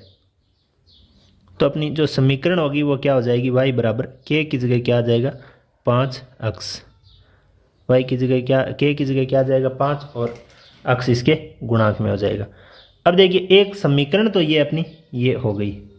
अब समीकरण के बाद क्या कह रहे हैं कि और अचर बल 5 मात्रक लेकर इसका आलेख खींचना है। अब हमें इसका आलेख खींचना है, तो आलेख खींचने के लिए हमें क्या करना पड़ेगा, एक ग्राफ पेपर हमें चाहिए और ग्राफ पेपर में 2 निर्देशांक बिंदु हमें दर्शाने हैं और उन निर्देशांक बिंदुओं को मिलाना है, जैसे हमने पहले भी तीसरे और पांचवें क्वेश्चन में पहले और तीसरे क्वेश्चन में, पहले दूसरे क्वेश्चन में हमने किया था। यहाँ हमें x और y का कोई भी एक चर का मान मानना है, दूसरे का उसके संगत मान निकालना है। जैसे मान लीजिए x बराबर हम 0 मान लेते हैं तो y बराबर क्या आ जाएगा, 5 गुणा x है तो y बराबर, तो 5 गुणा 0 हो जाएगा क्योंकि हमने 0 मान लिया तो 0 आ जाएगा। x 0 माना तो y भी 0 आएगा।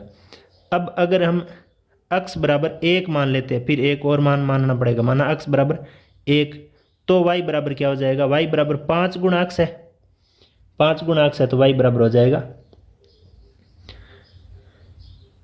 5 गुणा 1, मतलब 5 ही हो जाएगा। इसका मतलब जब x बराबर हम 1 मान रहे हैं तो y के बराबर कितना आ रहा है 5। इन दोनों बिंदुओं को, यानी अब इसका अगर आलेख खींचना है तो हम क्या लिखेंगे, आलेख खींचने के लिए यहाँ लिखेंगे, यहाँ लिख देते हैं आगे ग्राफ में हमें एक तो 0 0 बिंदु तथा 1 5 निर्देशांकों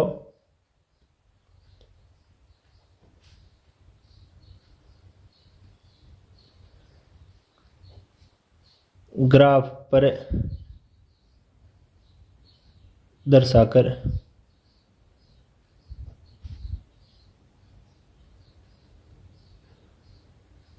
दोनों बिंदुओं को एक रेखा से मिलाकर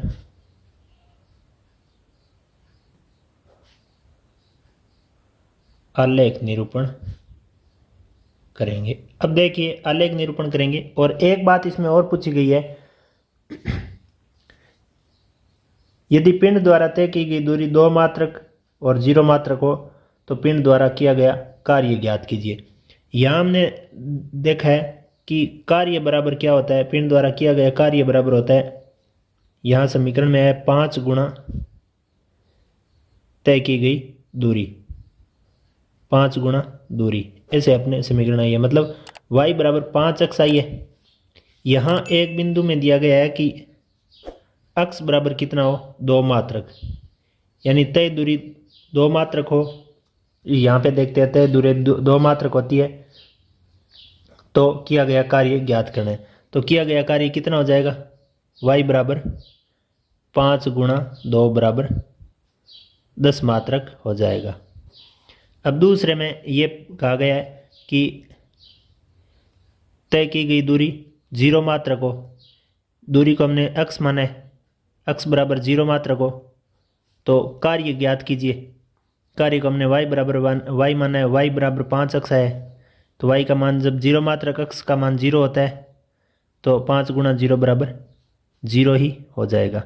इस प्रकार से हमें एक तो ग्राफ, यहाँ तक की बात का ग्राफ ही निरूपण करना है, फिर ग्राफ ही निरूपण के बाद 2 बात जो हमने लिखनी है वो ये लिखनी थी कि कार्य ज्ञात कीजिए। यदि दूरी 2 मात्रक हो तो कार्य आ गया 10 मात्रक, यदि दूरी 0 मात्रक हो तो कार्य आ गया 0 मात्रक। इस प्रकार से इस प्रश्न का हल हम कर चुके हैं। अब इसका बाकी है ग्राफीय निरूपण। ग्राफीय निरूपण के लिए हमें एक चाहिए ग्राफ पेपर। यहाँ पे अपने पास एक ग्राफ है जिसमें हमने ग्राफ का जो पैटर्न होता है प्रारंभिक संख्या रेखाएं खींचकर उसके पैमाने लिखने का काम हमने कर लिया। अब पैमाना लिखने के बाद हमें इस ग्राफ पेपर पर एक बिंदु को तो दर्शाना है 0 0 का। यहाँ से देखिए 0 0 जो बिंदु है वो इसमें दर्शाना है। ये 0 0 बिंदु हो गया, वो इस समीकरण y बराबर 5 अक्ष के लिए संतुष्ट होता है। और एक बिंदु दर्शाना है 1,5 यानी अक्ष का 1 और y का 5। यहाँ अक्ष का 1 और y का 5 ये बिंदु है, इसको हम दर्शा देंगे 1,5 लिख देंगे और इसको 0 0 हम नाम दे देंगे। अब इन दोनों को हम मिलाते हुए इस समीकरण के लिए ग्राफीय निरूपण हम कर देंगे। इन दोनों को मिलाते हैं स्केल की सहायता से। तो ये जो रेखा आई ये y बराबर 5 अक्ष के लिए आई, यही अपने समीकरण की यही इस प्रश्न की समीकरण थी। इस प्रकार से हम इस पूरे प्रश्न को हल कर चुके हैं। अब हम इसके बाद बात करेंगे क्वेश्चन नंबर 7 के बारे में। तो आपने अगर इस क्वेश्चन को कॉपी में नहीं उतारा है तो कॉपी में उतारिए ज़रूर, फिर पढ़ेंगे क्वेश्चन नंबर 7। तब अगर आप क्लास रोक के उतारते हैं तो भी उतार लीजिए। इस प्रकार से ये इसका ग्राफीय निरूपण होगा और इस प्रकार से इसका हमें एक चर पिंड द्वारा तय की गई दूरी को अक्ष मान लेना है और किए गए कार्य को y मानते हुए समानुपाती का चिन्ह हटाएंगे तो कोई अचर मान आएगा, कांस्टेंट आएगा। कांस्टेंट अचर बल होगा। यहाँ पे प्रश्न में अचर बल का मान 5 मात्रक दिया गया। इस प्रकार से ये समीकरण अपनी बन गई y बराबर 5 अक्ष। अब y बराबर 5 अक्ष को अगर हम ग्राफ में दर्शाना चाहते हैं तो एक चर का मान 1 मानते हैं तो अक्ष का 0 माना y का 0 आ गया, तो एक निर्देशांक 0 0 मिल गया। फिर अक्ष का 1 माना तो y का 5 आ गया, एक निर्देशांक 0 5 आ गया। इस प्रकार से हमने लिख दिया कि 0 0 और 1 5 निर्देशांकों को ग्राफ पर दर्शाकर दोनों बिंदुओं को एक रेखा से मिलाकर आलेख निरूपित करेंगे। ऐसा आलेख निरूपित हमने यहाँ पे इस पे कर दिया है। अब करेंगे, अब अगर कार्य बराबर 5 गुना दूरी अपनी समीकरण दी गई है y बराबर 5 अक्ष। इससे संबंधित इस प्रश्न में 2 बातें पूछी गई है कि अगर तय की गई दूरी 2 मात्रक हो तो कार्य ज्ञात कीजिए, तय की गई दूरी 0 मात्रक हो तो कार्य ज्ञात कीजिए। यहाँ हमने अक्ष का मान 2 मात्रक रख के y का मान ज्ञात कर लिया, यानी कार्य का मान दूरी का मान 2 मान के अगर कार्य ज्ञात किया तो 10 मात्रक आ गया। फिर दूरी का मान यहाँ से 0 मात्रक मान के हल किया तो कार्य का मान 0 आ गया। ये ग्राफ, ये निरूपण भी हमने यहाँ पे कर लिया। इस प्रकार से इसका ग्राफ का निरूपण हो जाएगा। पैमाने में हमने अक्ष से 1 सेंटीमीटर बराबर 1 मात्रक लिया, y अक्ष में 1 सेंटीमीटर के बराबर 1 मात्रक लिया है। अब हम क्वेश्चन नंबर 7 को पढ़ रहे हैं, तो तब तक आपने ये क्वेश्चन उतार लिया है तो ठीक है, अन्यथा आप उतार लीजिए। अब हम जो क्वेश्चन नंबर 7 के बारे में बात करेंगे, उस क्वेश्चन को अपने पेज पे लिखा हुआ है, इसमें हम पढ़ लेते हैं क्वेश्चन में क्या पूछा जा रहा है, उससे संबंधित हम प्रश्न की आगे की प्रक्रिया को सॉल्व करेंगे। एक विद्यालय की कक्षा 9 की छात्राएं, यानी 2 लड़कियां हैं, कक्षा 9 में पढ़ रही है। उनका नाम, एक का यामिनी और फातिमा नाम है, दूसरी का। एक विद्यालय की कक्षा 9 की छात्राएं यामिनी और फातिमा ने मिलकर भूकंप पीड़ित व्यक्तियों की सहायता के लिए प्रधानमंत्री राहत कोष में 100 रुपये का अंशदान दिया, मतलब भेंट दिए है, 100 रुपये अंशदान दिया है। एक रैखिक समीकरण लिखिए जो इन आंकड़ों को संतुष्ट करती हो।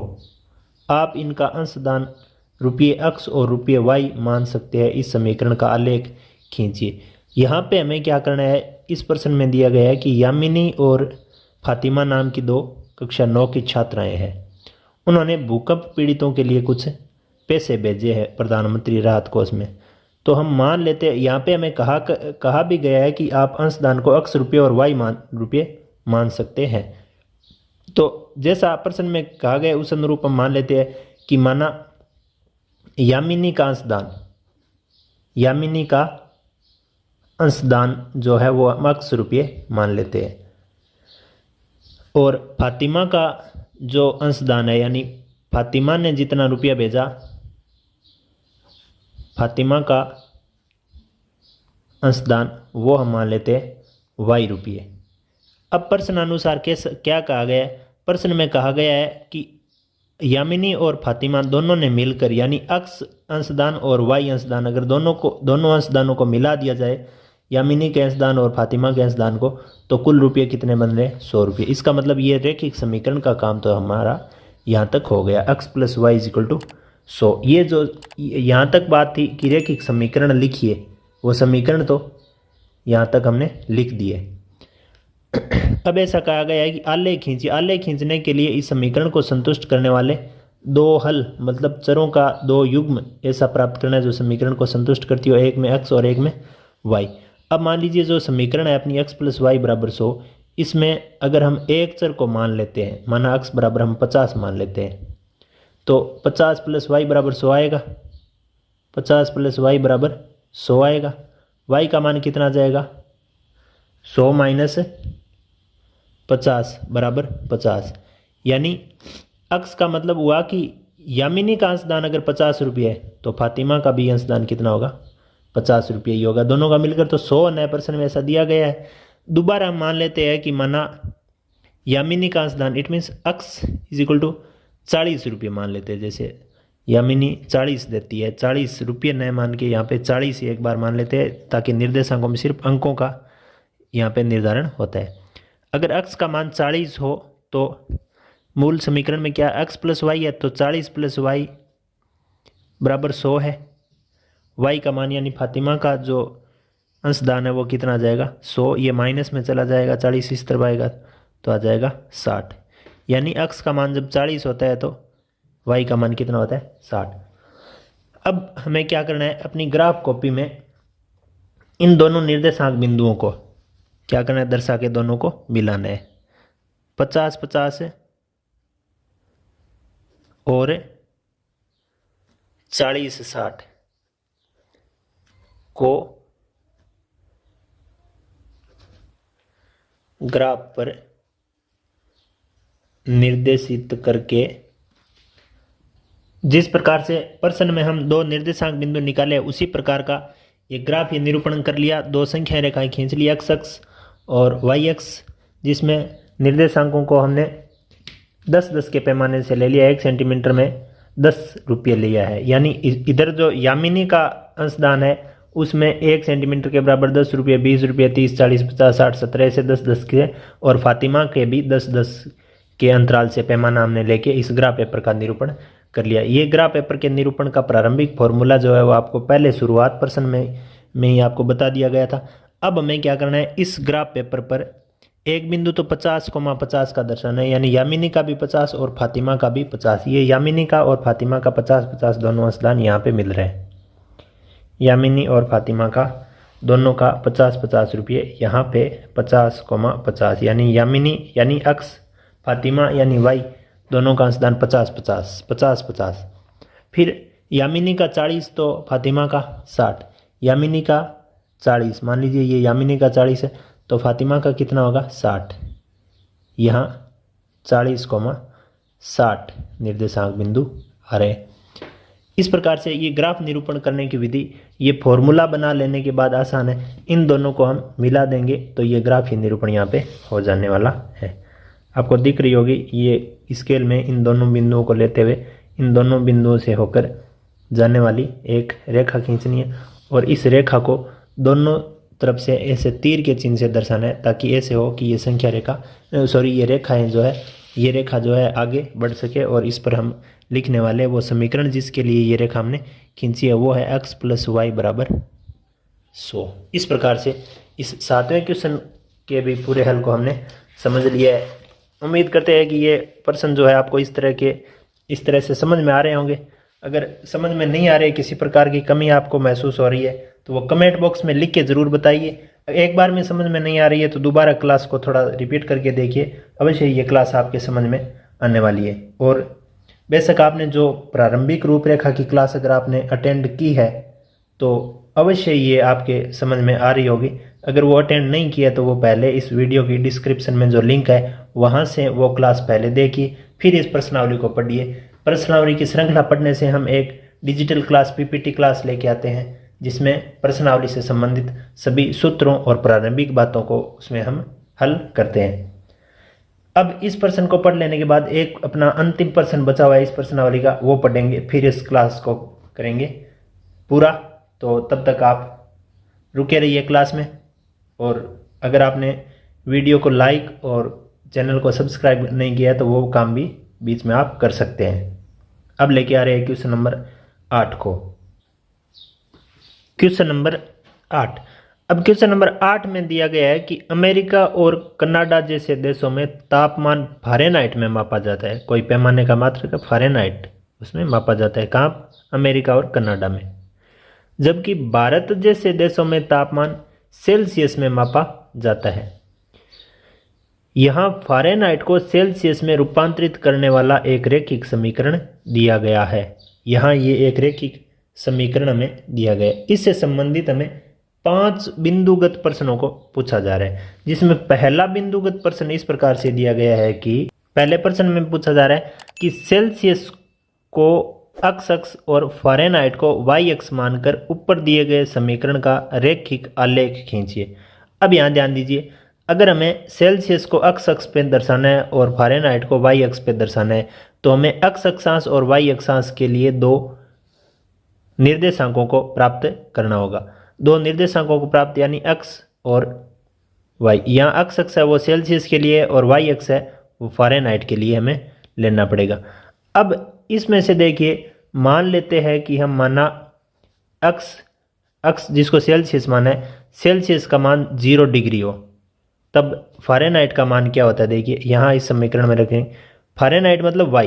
अब हम f की जगह क्या लिखेंगे? y लिखेंगे, क्योंकि अक्षांशों को हमने फ़ारेनहाइट वाले को y अक्षांश मान लिया और सेल्सियस वाले को x अक्षांश मान लिया। तो y के बराबर क्या आ जाएगा? 9/5 गुणा में क्या आ जाएगा? सेल्सियस मतलब x अक्षांश, इसका मान हमने 0 मान लिया, प्लस 32। इसका मतलब y का मान कितना आ जाएगा? 0 + 32, y का मान आ जाएगा 32। यानी जब सेल्सियस का मान 0 होता है तो फ़ारेनहाइट का मान कितना होता है? 32 होता है। एक मान तो ये हो गया। अब हम दोबारा एक मान और मान लेते हैं, माना सेल्सियस का मान 5 डिग्री मान लेते हैं, तो x का मान कितना मान लेते हैं? 5 मान लिया। तो फ़ारेनहाइट का मान यानी y का मान कितना आ जाएगा? y बराबर 9/5 गुणा सेल्सियस मतलब x बराबर गुणा 5 प्लस आ गया 32। ये 5 क्यों माना? ये 5 इस 5 से कट जाए इसी लिए माना है। अब तब इस y का मान कितना आ जाएगा? 9 + 32, 9 + 32, 9 + 32 कितना हो जाएगा? y बराबर 41 डिग्री फ़ारेनहाइट, 41 डिग्री फ़ारेनहाइट। तो यहाँ हम लिख देंगे 41। अब हमें क्या करना है? इस पहले बिंदुगत प्रश्नों को अगर दर्शाना है तो हमें 0 32 तथा 5 41, 5,41 ये 2 निर्देशांकों को ग्राफ पेपर पर दर्शाना है। निर्देशांकों को दर्शाकर आलेख निरूपण करेंगे। यानी इन निर्देशांकों को ग्राफ पेपर पर दर्शाएंगे और रेखा द्वारा मिलाकर आलेख का निरूपण करेंगे। ये अपना ग्राफ पेपर जो है, इसमें हम एक ग्राफ स्ट्रक्चर बना लेंगे। इस प्रकार की स्ट्रक्चर जो है वो बनाकर हम इसको दर्शाएंगे। जैसे मान लीजिए यहाँ पे हमने क्या लिखा है, यहाँ पे x अक्षांश पर सेल्सियस लिख दिया, x अक्षांश पर सेल्सियस, जैसा प्रश्न में बोला गया है कि x अक्ष को सेल्सियस को x अक्ष मान लीजिए और फ़ारेनहाइट को हमने y अक्ष पे दर्शा दिए। यहाँ देखिए, अब जो हमें दर्शाना है वो अक्ष में तो छोटे ही मान है 0 और 5, तो अक्ष का तो मात्रक 1 सेंटीमीटर के बराबर 1 सेल्सियस ले लिया, 1 2 3 4 5। और फ़ारेनहाइट यानी y वाला पैमाना है वो 30 32 यानी बहुत थोड़ा सा ज़्यादा है, तो इसका मतलब हमने 1 सेंटीमीटर के बराबर लगभग 5 के अंतराल से ये सारणी हमने बना ली, ताकि इसको हम इतने पेज पर हल कर पाएँ। तो अब देखिए, इसका हम हल करने के लिए इन दोनों बिंदुओं को हम 0 और 32 को दर्शाना चाहते हैं। यानी x का 0 यहाँ पे है और y का 32 कहाँ पे आएगा? यहाँ देखिए इस समीकरण में,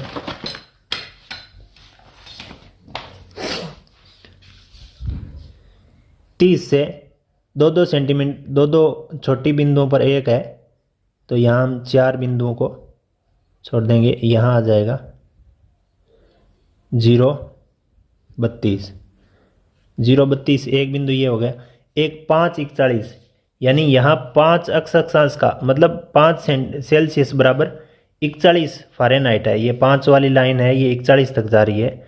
यहाँ पे लगभग ये आ जाएगा 40 के बाद 2 छोटी लाइनों के बराबर 1 है, तो 41 हो गया, 5,41। ये एक बिंदु हो गया। अब इन दोनों को जब हम मिला देंगे तो ये हो जाएगा इसका ग्राफ निरूपण, यानी जो बिंदुगत प्रश्न में पहला जो पॉइंट है इसका ये समाधान हुआ। इसको लिखेंगे ऐसे, और इस समीकरण में हम लिखेंगे y बराबर 9/5 x प्लस 32 के लिए ये हमने समीकरण को निरूपित कर दिया है। उम्मीद करते हैं कि आपको समझ में आ रहा होगा। ग्राफ पेपर पर ही दर्शाया जा रहा है ताकि आपको गहराई से समझ में आ जाए कैसे लेना है। यहाँ पे x अक्षांश पे एक एक पैमाना लिया क्योंकि संख्याएं छोटी थी, आ सकती थी 4, 5, 10 कॉलमों में, और y अक्ष में हमने थोड़ा बड़ा पैमाना लिया है क्योंकि बिंदु जो सेंटीमीटर माप है हमारे पास कम है, जबकि यहाँ पे जो मान है फ़ारेनहाइट का वो कुछ ज़्यादा था, तो हमने नियमित अंतराल से 5 सेंटीमीटर का पैमाना लेकर y अक्षांश को निरूपित किया है। अब देखिए इसके दूसरे बिंदुगत प्रश्न की ओर चलते हैं। इसका दूसरा बिंदुगत प्रश्न इस प्रकार से पूछा गया है कि यदि तापमान 30 डिग्री सेल्सियस हो तो फ़ारेनहाइट में क्या होगा। यहाँ पे हमें सूत्र दिया गया है कि F को अगर आप F और सेल्सियस में, फ़ारेनहाइट और सेल्सियस में पैमाना इस प्रकार से दिया गया है, F = 9/5 C + 32। यहाँ पे हमें सेल्सियस का मान दूसरे बिंदु में क्या दिया गया है 30, तो हम फ़ारेनहाइट का मान निकालना चाहते हैं, तो 9/5 गुणा 30, 9/5 गुणा 30 प्लस 32 लिखना पड़ेगा। ये 5 इससे कट जाएगा, 6 बार कटेगा, फ़ारेनहाइट का मान कितना आ जाएगा, 6×9 = 54 आ जाएगा, प्लस 32 रहेगा। यहाँ पे फ़ारेनहाइट का मान आ जाएगा 86 डिग्री फ़ारेनहाइट। ये इसका दूसरे का उत्तर हो जाएगा। ये दूसरे का पॉइंट उतारिए, फिर हम चलते हैं पॉइंट नंबर 3 की ओर। इसका तीसरा बिंदु आगे दिया गया है कि यदि तापमान 95 डिग्री फ़ारेनहाइट हो तो सेल्सियस में पैमाना ज्ञात कीजिए। यहाँ पे फ़ारेनहाइट और पैमाना जो सेल्सियस का जो संबंध है वो इस प्रकार से है, F बराबर 9/5 के गुणा में सेल्सियस प्लस में 32 डिग्री। अब देखिए यहाँ पे फ़ारेनहाइट का तीसरे बिंदु में 95 दे दिया, बराबर 9/5 सेल्सियस प्लस 32। अब हम इसका पक्षांतरण करेंगे तो ये जो 95 है इसके माइनस में आ जाएगा ये 32, इधर क्या बचेगा 9/5 सेल्सियस बचेगा। यहाँ इसमें से ये घटा लेने के बाद कितना बचता है 63 बचेगा, और इस 63 के बराबर में जो 9/5 C है, इस C में 9/5 वाली भिन्न है, इस तरफ आगे 5/9 रूप में आ जाएगी। 9 से ये कट जाएगा 7 बार, और C यहाँ कितना बचेगा 35 डिग्री C, यानी सेल्सियस का जो मान है वो 35 डिग्री सेल्सियस आया। ये इसका हो जाएगा उत्तर। ये आप उतारिए। इसके बाद हम बात करेंगे क्वेश्चन नंबर, इसके बिंदु नंबर 4 की। बिंदु 3 पढ़ लेने के बाद बात करेंगे बिंदु नंबर 4 की। 4 नंबर बिंदु में लिखा गया है कि यदि तापमान 0 डिग्री सेल्सियस हो तो फ़ारेनहाइट में तापमान क्या होगा। 0 डिग्री सेल्सियस हो तो फ़ारेनहाइट में तापमान क्या होगा, और यदि तापमान 0 डिग्री फ़ारेनहाइट हो तो सेल्सियस में तापमान क्या होगा। यहाँ पे हमें 2 बातें पूछ रहा है। यहाँ पे एक बार हमें F0 तो C ज्ञात करना है, और एक बार C0 तो F ज्ञात करना है। इस प्रकार से हमें एक बार हम ज्ञात कर लेते हैं C0, यदि C बराबर 0 तो F, यानी सेल्सियस बराबर 0 तो फ़ारेनहाइट बराबर कितना होगा। अपनी जो मुख्य समीकरण है यहाँ पे इस पेज पे लिखी हुई है, F बराबर 9/5 गुणा सेल्सियस है तो गुणा में हम 0 लिख देंगे प्लस 32। यहाँ F बराबर कितना हो जाएगा 0 + 32, F बराबर 32 इसका उत्तर हो जाएगा। यानी C बराबर 0 तो F बराबर 32। एक सॉल्यूशन तो इसका ये हो गया। दूसरा सॉल्यूशन क्या हो जाएगा देखिए, यानी F बराबर 0 लिख के C का मान ज्ञात करना है, तो F बराबर 0 यानी 0 बराबर 9/5 गुणा में सी प्लस का 32, ये पक्षांतरित होगा तो 9/5 गुणा सी इस तरफ ही रखें तो इस तरफ आ जाता है माइनस का 32। अब देखिए माइनस का 32 यहाँ इसके आगे हम हल करें तो क्या आ जाता है, देखिए ये सी का मान हम निकालने हैं तो माइनस के 32 के गुणा में जो ये भिन्न है वो इसकी व्युत्क्रम भिन्न आएगी, या 9/5 वाली भिन्न पक्षांतरित होती है तो 5/9 के रूप में आती है, 5/9 के रूप में। अब हम इसको अगर काट पीट के हल करें तो इसका पॉइंटों में जो उत्तर आने वाला है वो अभी हम एक रफ पेज पर करेंगे। क्या करेंगे, 32 को 5 से गुणा करेंगे तो आ जाएगा 160/9, इसमें भाग देंगे, माइनस की संख्या आएगी, वो इसका उत्तर हो जाएगा। एग्जैक्ट अगर आप पॉइंटों में उत्तर निकालना चाहते हो तो 160 में 9 का भाग देके आप रफ कॉपी में इसका एग्जैक्ट उत्तर बता सकते हो, लेकिन इसका लगभग उत्तर ही ये सही उत्तर माना जाएगा। अब हम इसके अंतिम बिंदु की ओर बढ़ते हैं। ये आप क्वेश्चन को भी आप उतार लीजिए। इसका अंतिम जो 5वां बिंदुगत प्रश्न है वो इस प्रकार से पूछा गया है कि क्या ऐसा कोई तापमान है जो फ़ारेनहाइट और सेल्सियस दोनों के लिए संख्यात्मकता समान है, यदि हाँ तो उसे ज्ञात कीजिए। ये ऐसा पूछ रहा है कि फ़ारेनहाइट और सेल्सियस दोनों के लिए एक जैसा तापमान है क्या, तो हम मान लेते हैं कि माना फ़ारेनहाइट बराबर सेल्सियस बराबर अक्स मान लेते हैं, एक ऐसी चर राशि अक्स है जो फ़ारेनहाइट और सेल्सियस दोनों में बराबर है। अब हम क्या करेंगे, ये जो अपनी समीकरण है जिसमें एफ बराबर 9/5 सी 32 दिया लिखा गया है, दोनों की जगह अक्स मानेंगे। अक्स बराबर 9/5 गुणा सी की जगह भी अक्स प्लस 32। अगर ऐसा संभव हुआ तो ये समीकरण में इसका मान आ जाएगा, अगर नहीं हुआ तो समीकरण में मान इसका नहीं आएगा। अक्स बराबर कितना हो जाएगा, यहाँ अगर हम इसको हल करेंगे तो यहाँ 9x प्लस 32 को 9 से बट्टा में आएगा 5, 32 को 5 से गुणा करेंगे तो 160। अब देखिए ये जो 5 आया है इस तरफ गुणा हो जाएगा, 5x बराबर 9x प्लस 160। अब देखिए ये जो इस 5x को हम इस तरफ लेके आ जाते हैं या इस तरफ लेके जाते हैं, 5x के माइनस में 9x चला जाएगा, बराबर में क्या बचने वाला है 160। यहाँ पे माइनस का 4x बचना है, बराबर में 160 आएगा। अब क्या आना है आगे देखिए, अगर हम x का मान निकालना चाहते हैं तो 160 के बट्टा में 4 आ जाएगा, यानी माइनस का 4 आ जाएगा, तो कितना आ जाएगा -40। तो हम इसको ऐसे लिख के बता सकते हैं कि -40 डिग्री तापमान ऐसा तापमान है जो फ़ारेनहाइट और सेल्सियस दोनों में समान है। उम्मीद करते हैं कि ये प्रश्नावली आपको समझ में आई होगी। इस प्रकार से इस प्रश्नावली के सभी प्रश्नों को हमने कर लिया है। आपको अगर ये प्रश्नावली समझ में आ रही है, आपके लिए क्लासें उपयोगी आपको लग रही है, तो चैनल को सब्सक्राइब, लाइक और शेयर ज़रूर कीजिए। आपका बहुत बहुत धन्यवाद क्लास पूरी देखने के लिए। आप कक्षा 9 के गणित विषय की प्रश्नावली 4.3 देख रहे थे, जिसके सभी 8 प्रश्नों को हमने एक कॉपी पेन पेपर माध्यम से ग्राफ पेपर पर हल करने का प्रयास किया है। कोशिश की जा रही है कि आपको ज़्यादा से ज़्यादा प्रश्न समझ में आए। फिर भी अगर आपको कुछ कमी नज़र आ रही है तो वो कमेंट के माध्यम से हमें बता के अवगत जरूर कराएं, ताकि उसमें हम हर संभव प्रयास करेंगे सुधार करने का और आप तक आसान से आसान जो तरीका है वो पहुंचाने का हमारा प्रयास रहेगा। बहुत बहुत धन्यवाद।